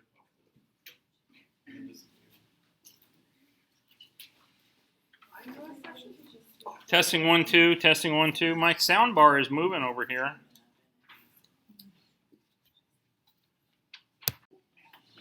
Okay, that's what it did at the beginning. I had the 3 2 1 at the beginning, so I think it's working. But we'll live and learn. I do have a question. So, how, if, let's say, it's in, like, a woman's had a miscarriage but didn't go in and get tested or get the Rogam, Right.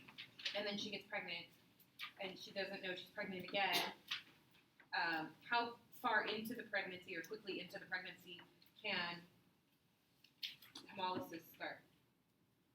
Or hemolyzing start between the mom and the baby? I don't think it really starts until like the 5th or 6th month. Oh, okay. So she's got a little bit of time, maybe. Yeah, if she's planning on delivering her child at 5 months. I don't know the exact answer to No, your but I'm question. saying no, but I'm saying she can get the shot early. No, because once she's made the antibodies, she's got them. Oh. And she's going to keep on making them once she's sensitized. Okay. I was. Yes. Does that play into when women have like a lot of miscarriages like over and over at all? Or? No, I don't think so.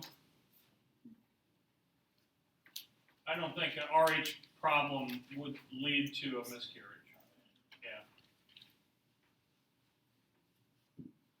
The problem is that every time you have a miscarriage, you could have been sensitized if you're RH negative.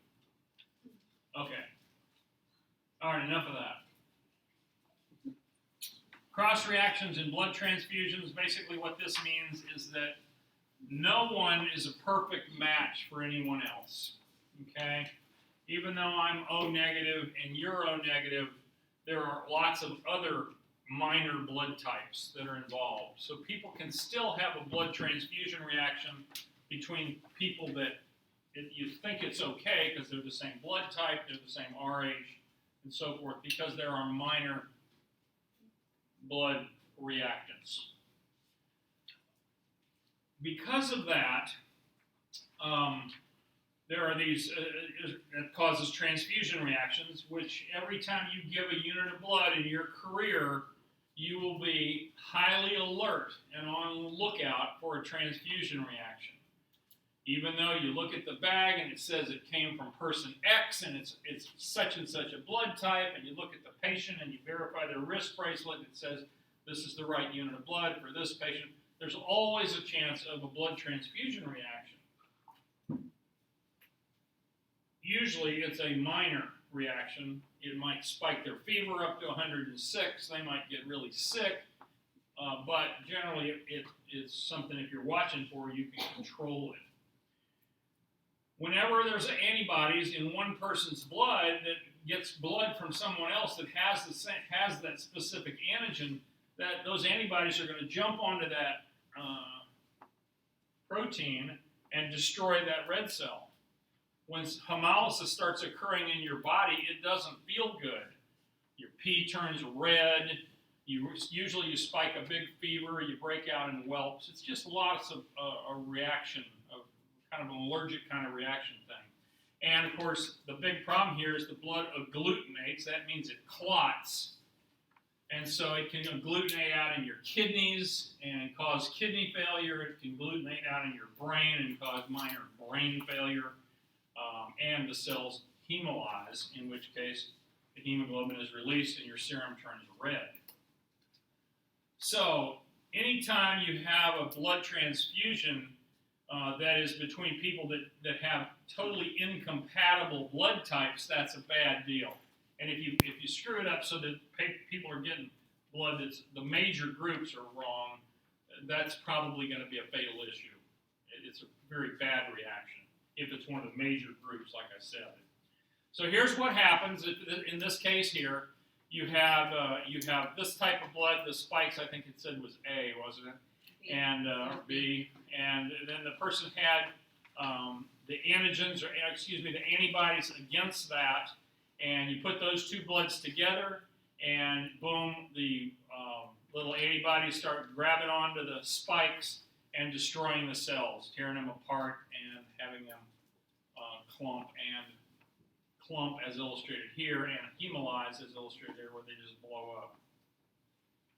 Because of that, every time blood is given, we try to do two tests. One is called a blood typing, blood, and you'll hear them on emergency 911 on TV say, type and cross 5 units of whole blood. And what that means is that the blood bank comes down and draws a tube of blood out of Tiffany, if she's going to be the patient. They draw her blood, they take it up to the lab, they test it, and it says, oh, she is type A positive, and she has no other minor abnormalities, no other of the main ones. They test for about 30 of them, I think, 30 other antigens. And if those are all clear, then that's what's put on your name. Now, so they've cross-matched that blood for her upstairs, and then the doctor calls back and says, okay, we want 1 unit of blood. We're going to give her a unit of blood for some reason. Okay? So now they take that unit of blood off the shelf, out of the refrigerator up there, and they take a sample of it, so they draw some blood out of that bag of blood that they're going to give Tiffany, and then they take some of Tiffany's blood, from the blood they drew from you, and they put them together. It's not inside a Tiffany, it's in a petri dish. They're mixing Tiffany's blood with the blood that they're getting ready to give her. This is called the cross match. Okay? They put those together and they watch it and see if there's any agglutination or any hemolysis that goes on. And that's a really good test because now you know that at least in vitro, outside of the human, you can put her blood and the bag blood together and they don't react. That's a good thing. So it's done on donor blood and recipient blood for compatibility.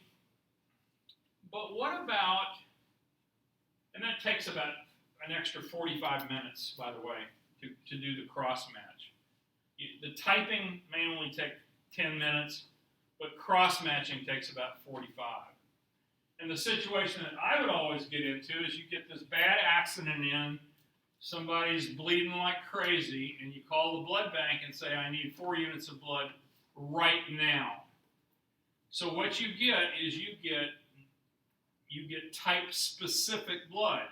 They may take the 2 or 3 minutes to type the patient and at least find out what blood type they have, but they don't take the time to cross-match it. So obviously when you're giving blood in that situation, it's more risky, especially these minor group kind of reactions. Sometimes we don't even have time for that. We just say, give us blood right now. Tiffany is dying. We need blood right now.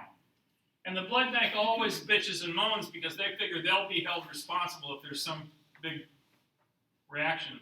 But they shouldn't, because what they do is they just give universal donor blood. O negative is universal donor. You can give O negative to anyone. And they shouldn't have a major group reaction. That doesn't mean they won't have minor group reactions because they haven't cross-matched it. But, you know, I would say on the trauma unit, probably half of the blood we gave was O negative. And in the battlefield, on the battlefield, that's all you get. If you're out on the battlefield, you get a suitcase full of O negative blood. Yeah. So, out of those 50% of patients that got O negative, how many times were there small reactions? Not very many. Not very many. Because the O negative that they have on the shelf there has already been screened for any other minor groups. Okay. And so they know it's pretty non-reactive blood. It usually does work well. Okay, we're going to do blood testing, blood typing over in the lab. Maybe not today, but maybe Thursday. And what you'll do is you'll take blood samples and put them in these little dishes, little holes in the dish actually. So here's 4. We're going to do 4 at once. So we put some A in this and some B in this, some AB in this, and some O in that. Okay, and then we mix it with different things. So this is anti-A. So if this blood turns out to be type A blood, and you mix it with anti-A, it's going to eat it up, right? Which it does, is illustrated right here. If this is B type blood, B plus here, when you mix it with anti-A, it doesn't do anything, but when you mix it with anti-B, it's going to eat it up, because the anti-B, the antibody B, eats up the blood B, and it hemolyzes, and I think you can figure the rest of it out. I don't know if you mentioned the blood typing game on RC Bio. There is a blood typing game on RC Bio Group that you might want to look at. It helps. It is helpful. And the whole deal with this blood typing thing is you got to remember, if you're A blood, you automatically have anti-B antibodies in your blood, in your serum. If you're B type blood, you automatically have anti-A in your blood. If you're O, you have both. Here's percentages of different blood types. Most Americans are 85% Rh positives, so therefore you'd think RhoGAM wouldn't be that common of a problem since it's only a problem in ladies that are Rh negative who marry guys that are Rh positive. Is that a plus right there? Yeah. Look down here, though. Native Americans, Native South Americans, people from Australia, Aborigines from Australia, have 100% Rh factors.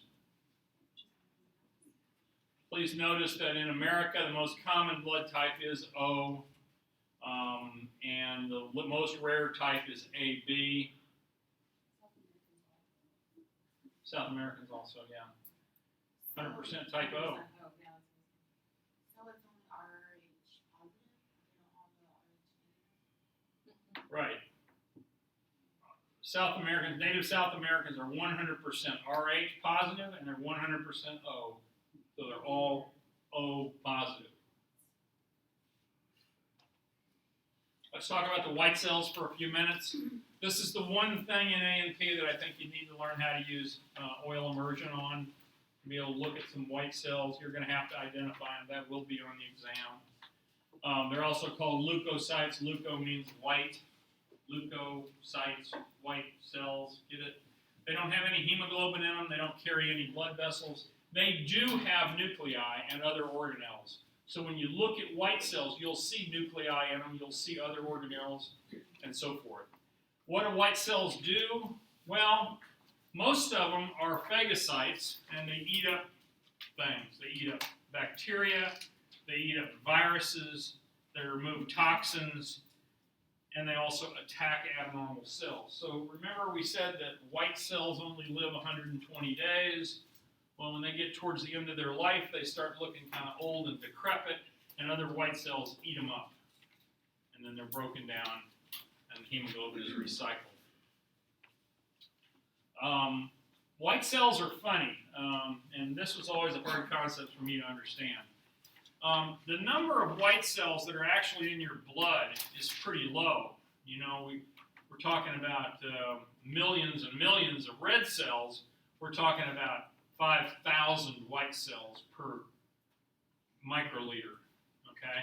So, tiny amount. And when you look under the microscope at a blood smear, you'll see tens of thousands of red cells and 1 or 2 white cells. You know, maybe 10 white cells in a whole field that you're looking at. So they're very small numbers, but you got to remember that white cells don't just stay in the blood. They go out. They go out into the spleen, they go out into the liver. If you ever get a splinter in your finger and your body recognizes that as an infection or an abnormality, it sends millions of white cells to that area. They don't stay in the blood, they go out into the tissues.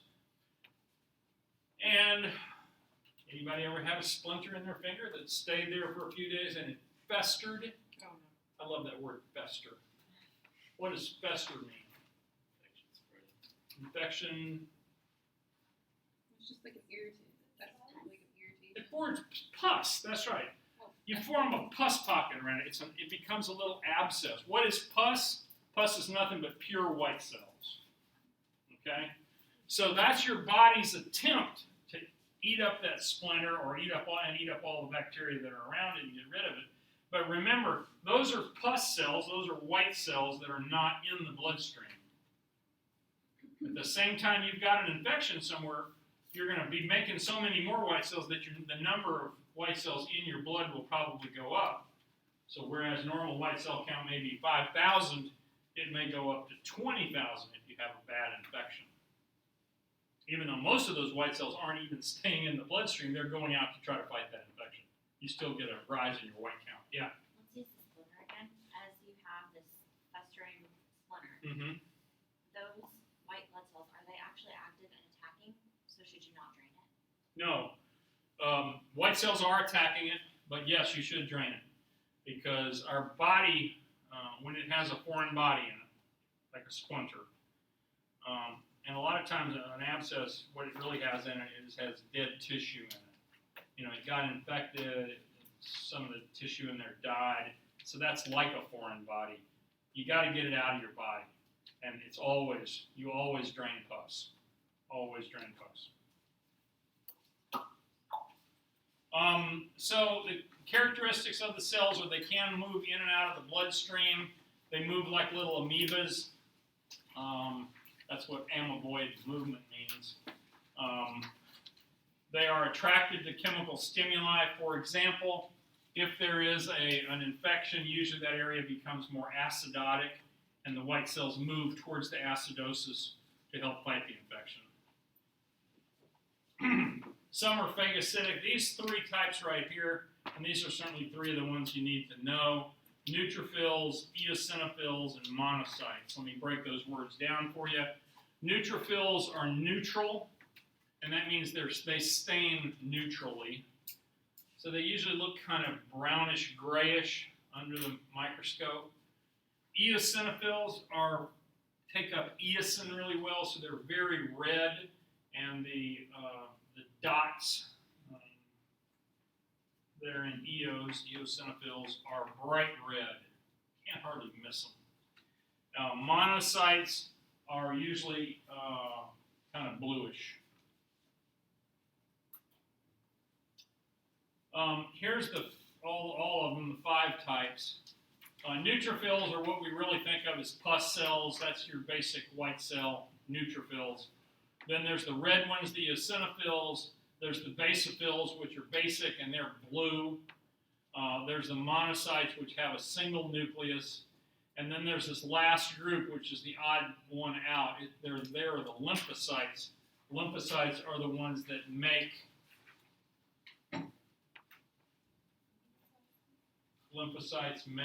T cells. what? T cells? Well, some of them become T cells, and they become Antibodies. natural killer cells. Lymphocytes make antibodies, that's right.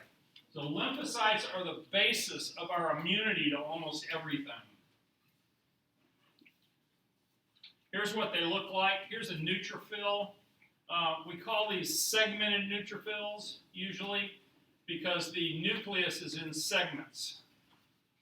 Sometimes it's 3 or 4, sometimes it's 2, but it's in different segs. So we oftentimes refer to those as segs when you're counting them.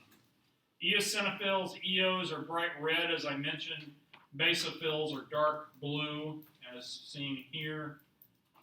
Here's a monocyte. Monocytes almost always have one big nucleus that is horseshoe-shaped.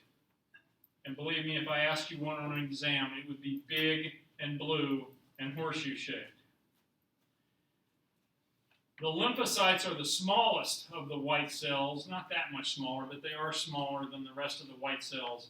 And they're mostly all a nucleus and a little bit of cytoplasm around it. They're usually blue, and they're nothing but antibody factories. They just make antibodies to help you fight different things that you've been exposed to.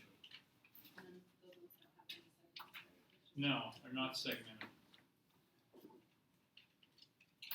Different classes of lymphocytes. Let's talk about that last group for a while.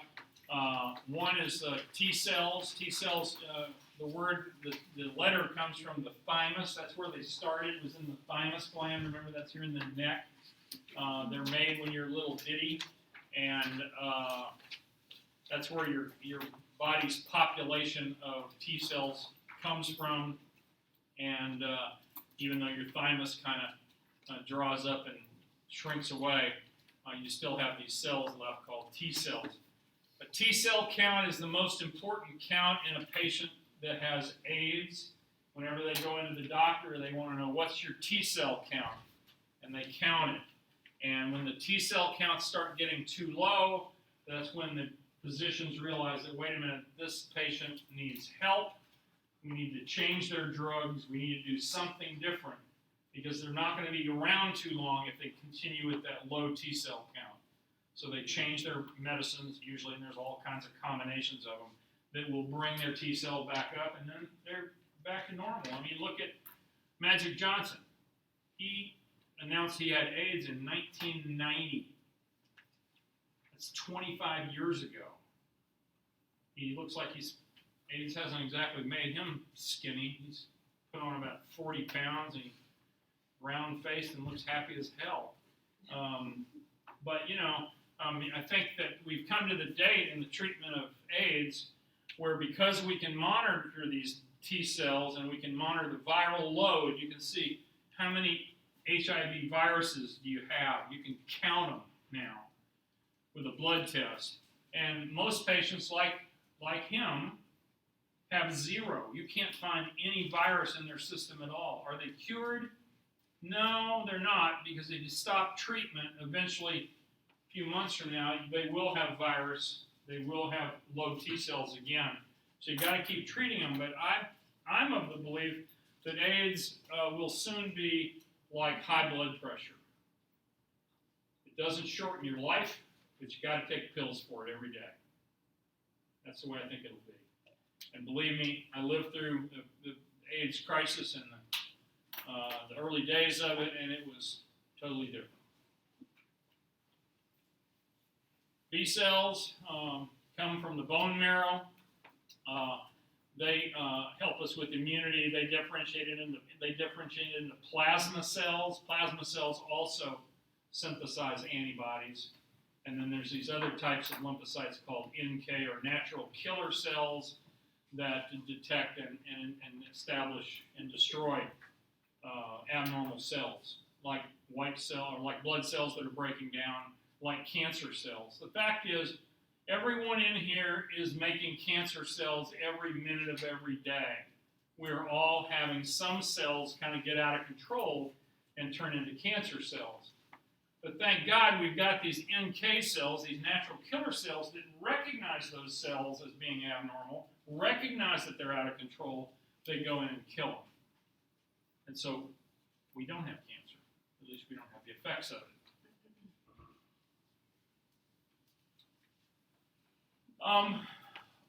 Differential and changes in the white count. Most common blood test ordered in the world is a CBC with diff, and what that means is a complete blood count. CBC means complete blood count, and with a diff means a differential. So that means they count the white cells, and let's just say the white cell count is 12,000, which is up a little bit. Then they do a diff, they do a differential. And the way you do it is amazingly old-fashioned, I think. You sit there with a little thing that has 5 buttons on it. One of them says neutrophils, one of them says basophils, eosinophils, monocytes, and lymphocytes, okay? And they put their forefingers on those 5 buttons, and they sit there looking through their microscope, and they just start cruising around the field, and they go up, and down, and back across, and down, and back across, and down, and back across. And every time they see a white cell, they say, okay, that's an eosinophil. They hit the eosinophil button. Oh, that's a neutrophil. They hit the neutrophil button. And they do that for about 4 or 5 minutes. A good lab tech can count 100 white cells in 5 minutes. And then all of a sudden this little machine goes ding, and that means that it's gotten to 100. And then they look at the numbers that are across there, and you might say 80% segs, 5% lymphs, 1% eos. That's the differential. That's the differential of the different types of white cells. And as you might expect, if you have a bacterial infection, since neutrophils fight bacteria, your neutrophil differential would be up. If you had a parasite infection, your eosinophil count might be up because eosinophils fight parasites. You get the idea? So there's a lot of information that's gleaned not only from the total count, the total white blood cell count, but also from the differential. What percentage is what percentage?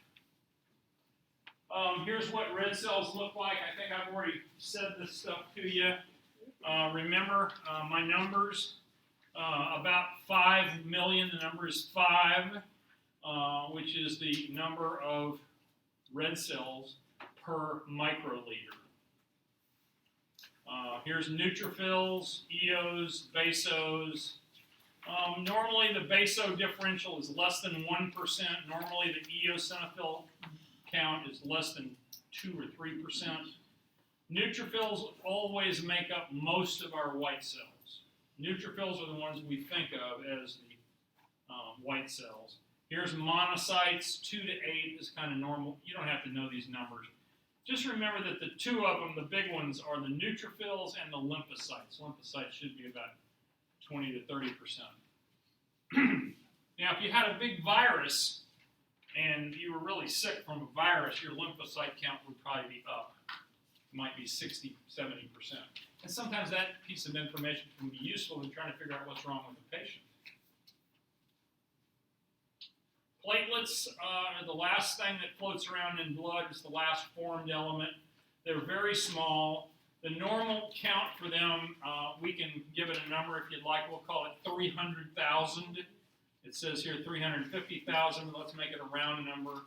So 300,000 is a normal platelet count. What happens if you don't have enough platelets?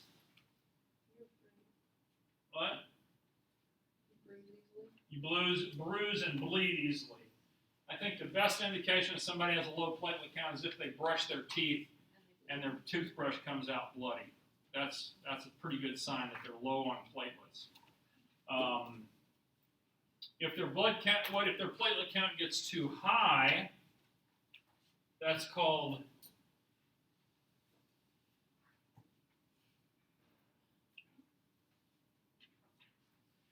cytosis. I want to say plasmacytosis, but that's not right. It'll come to me in a minute.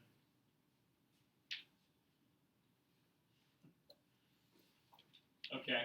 Anyway, remember platelets are made from megakaryocytes. They're these big cells that live in the bone marrow that break off little pieces of their cytoplasm. And those little pieces of cytoplasm is really what becomes platelets. They're very important in clotting. This is a chart that I don't know how important this is.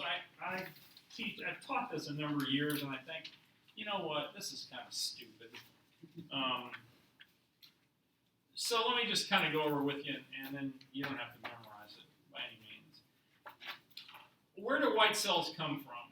Where do all the blood cells come from? They all come from these cells called hemocytoblasts, right? Hemo, blood, cyto, cells, blasts. Hemocytoblasts.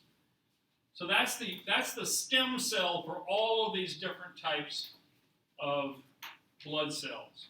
Now notice that from that hemocytoblast, part of them go this way, and this forms the myeloid stem cells, and they that includes the cells that become red cells, platelets, eos, basos, neutrophils.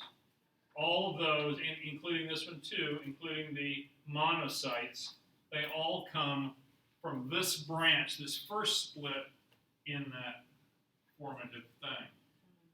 The only ones that come on this side are the lymphoid stem cells, and they just become lymphocytes. So lymphocytes are kind of special, remember? Lymphocytes are what is really going to give us immunity. And I think it's just important that you know that, but they all come from the same basic stem cell. All of the cells in your blood come from this one hemocytoblast. Even the red cells.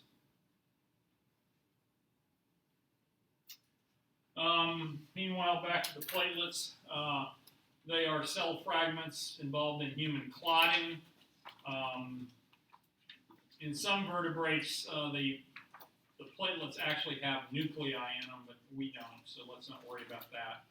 Platelets do not last for long. They only circulate for about 9 to 10 days.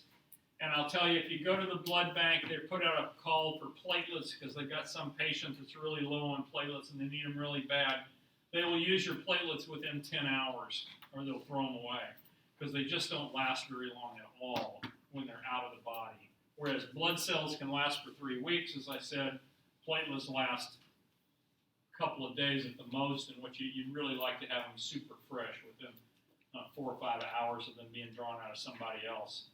They're removed by the spleen. Many of them just sort of sit in the spleen and the liver all the time. They don't actually circulate around in your bloodstream. They just sort of sit there waiting for emergencies to happen. So that when you have an emergency, you get your finger cut, those platelets can come out of the liver, go into the bloodstream, go to the finger, and help stop the bleeding. Okay. Here's the words I was looking for. We're going to say 300 is normal. 300 per microliter is the normal platelet count. When the platelet count gets too low, this is a word you should know: thrombocytopenia. Thrombo means platelet, cyto, cell, penia, low, blood cell low, or thrombus, clot cell low, thrombocytopenia, abnormally low platelet count. Bad problem. Low platelet count is a bad problem. You're bleeding, okay? Thrombocytosis is an abnormally high platelet count, and some patients get super high platelet counts, and then that's a bad problem too, because they can form clots in different places, and that can kill them. The first treatment for thrombocytosis, anybody know? Aspirin tablets. Aspirin tablets, and aspirin is a blood thinner, and the way that aspirin really works is by it prevents platelets from clumping. That's why everybody over the age of 45, probably in America, ought to be on aspirin if they don't have some reason not to. I take an aspirin tablet every morning. It's a very, very mild blood thinner. It keeps little clots from forming in my coronary arteries in my heart. Keeps little clots from forming up here and giving me more strokes than I've had already. You've had a stroke? Can't you tell? I'm dumb as hell. No. Oh, Susie, you're so sweet. So, 3 functions of platelets. I think of platelets as kind of grabbing onto each other to form a clot. Okay. They also release other chemicals that then send more clotting factors to make it clot. I couldn't think of that word. What was that? Thrombocytopenia? Thrombocytosis. Yeah, that's one of the places I have a stroke. Just in that one, for that one little word. Yeah, that was a small word. That was a small one. This is how platelets are made. I don't think it's all that important. Just know that they're made in the bone marrow. Thrombocytes, platelets. Thrombocytes means platelets. Occurs in the bone marrow. Megakaryocytes are the cells that they're made from, and basically it's little pieces of the cytoplasm that kind of pinch off and become platelets. And you guys aren't going to write notes again, are you? Bumblebees just Okay. Last thing here, I think, hemostasis is what makes us work, really. It's what stops us from bleeding, and it also stops us from clotting. Because it's good if we're bleeding that we form clot and stop bleeding, but then we really need to get rid of all of that clot so it doesn't just stay there and continue to block blood flow, right? So we require our body then to kind of harvest that clot and allow the blood to be restored. Anyway, so let's talk about it. When you cut yourself, the first thing that happens is a very strong vascular spasm occurs that can last for up to 30 minutes. You can take people and cut their femoral artery directly across down here in their groin. It's a huge pipe that blows a huge amount of blood down your leg, but if you cut it straight across, it will go into spasm and probably completely stop bleeding within a matter of 20 seconds. And if you cut it on an angle, it can't really pinch off quite so well, so it'll usually stay open. But The fact is, vasospasm is an amazingly powerful force that helps us stop bleeding. Then the endothelial cells start to contract, exposing the basal lamina to the bloodstream. Well, what does that mean? Well, that means that instead of the blood that's flowing through there being in contact with those simple squamous cells, simple squamous epithelium, lines all blood vessels, called endothelium, now it's exposed to the basal lamina, which is right below it, because every epithelium has a basal lamina below it. But the blood cells, when they see that basal lamina, they immediately freak, and they say, wait a minute, something's wrong here, and they start clotting. Okay? Bunch of chemical factors kick in. Endothelins are hormones that stimulate the muscle to contract, and the membranes become really sticky, and we'd like to think that the blood flow cuts off and it stops bleeding. Next thing, which starts about 15 seconds later, is the platelets start to adhese. They start grabbing onto each other and grabbing onto the wall in a way to try to stop the bleeding. The platelets aggregate, stick together, and form a platelet plug to help stop bleeding. There's the example. If you cut it straight across, it'll go into spasm like that and pretty much stop. Once it's releasing blood out into the tissues, that's when all these chemicals get released that call all the other clotting factors to the scene to help the bleeding stop. I'm not going to hold you to all these bleeding factors. We have a total of 13 factors, number 1 through number 13 over there, that are required in order to make blood clot. Okay?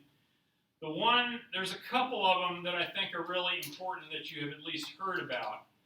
Well, you've really kind of heard about these. Fibrinogen, prothrombin. Those are just kind of the fibers that make clot sticky and so forth. Calcium is important. How many things have we talked about in A&P so far that calcium is important in? You know, just keep that in mind because it ain't done yet. We got lots more. But here's the one factor that we talk about a lot. Factor 8 is called anti-hemolytic factor. That's the factor that doesn't get manufactured normally in people that have hemophilia. Now, hemophilia is where the term blue bloods came from. I know you think that's a police show, but blue bloods is a term that came from where? Anybody know? Royalty. Royalty in Europe. The problem in Europe with the royalty was they all jumped in bed together. They all got married to each other. So the Queen of Germany would marry the King of Russia, and the Prince of so-and-so would marry. Well, somewhere along in the line there, somebody had hemophilia. And hemophilia, if you remember from your 112, was a what kind of linked gene? It was passed from moms to her sons. And what do we call those genes? What? Their sex chromosome. Which chromosome is it on? The Y. The Y chromosome? Well, it's on the X, but it affects the Y. No, it's on the X. Yeah, it's on the. And the reason that's the problem is it's pretty rare. So it's not that uncommon for people to get one of them. Now my pens have totally disappeared. Oh, I guess I left them down here. Now come on, I know you remember this. An X-linked chromosome would be like this. XH for hemophilia, okay? And so if a person was X and X big H, which is normal, okay, normal for hemophilia, they wouldn't have it, right? They would be a carrier of the disease. If this is a woman, XX, she's a carrier. If she marries, if she has boy children with somebody who doesn't have it, he might be X big H, normal, and Y doesn't have any gene for hemophilia on it. They get married, comes down here, and all of the boy children, this one is an XX, so this is an X big H, X little h. That one would be a carrier, right? This H and that would be normal. The XH big H, X big H, normal, right? Y, X, H, Y, that's a hemophiliac, okay? Because they only have one hemophilia gene, and it's the hemophilia trait. So that boy there has got hemophilia. The other boy would be perfectly normal, because he would be this. He would be Y, big H, X. Okay? Makes sense? You remember that now? Yeah. Well, anyway, because of all their inbreeding, they got hemophilia, and it just kind of passed through the royalty of all of Europe. And the reason they were called blue bloods is that hemophiliacs tend to bleed into their joints. And so they'll be cooling along, doing fine, and suddenly they'll look down and their arm is kind of swollen up. They've got a big hematoma in their arm joint, for example, and everything turns black and blue, and that's where the word came from, blue bloods. In those days, once they had a good bleed, they pretty much bled to death because there were no blood transfusions, and they certainly had no understanding of what was going on here.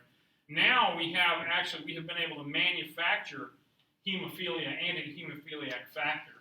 And so these people can get shots of anti-hemophiliac factor all the time.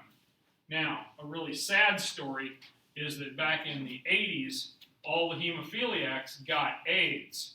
The reason they all got AIDS was because they don't get transfusions, they actually get pooled plasma. They might take 1,000 units of blood, take the plasma from 1,000 units, put it together, spin it down, and get all of the factor VIII out of it. Unfortunately, it had AIDS viruses in there too. So virtually all of the hemophiliacs in America died in the AIDS crisis before we could identify what blood had the AIDS virus and which didn't. I have a personal story related to hemophilia. I had a kid who lived across the street from me when I was in high school. He was about 3 years older than me, but he was in the same grade as me because he'd missed so much school. Luckily, his dad was in the Navy, so all their health care was covered. He probably would spend about 2 months every year out at the hospital. He would start bleeding into a joint, into his hip, into his knee, and he'd be in bed, wrapped in ice packs, getting factor, getting concentrated plasma until it would quit. He did graduate from high school finally. He really couldn't do much. He hobbled because of the joint problems that he had from all the bleeding. And I was a freshman in college or sophomore in college, and he shot himself. He killed himself because he was just sick of it. He was sick of it. There was no upside to it. He was always going to bleed like that.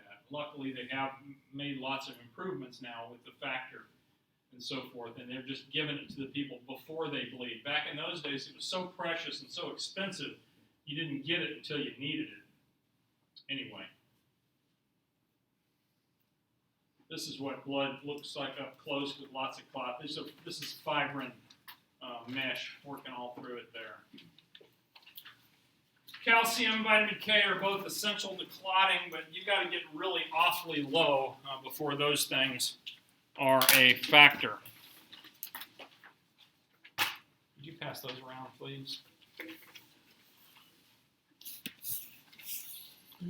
Fibrinolysis is the last stage. That's where we lyse the clot in order to make the clots go away, which is just as important as forming them in the first place.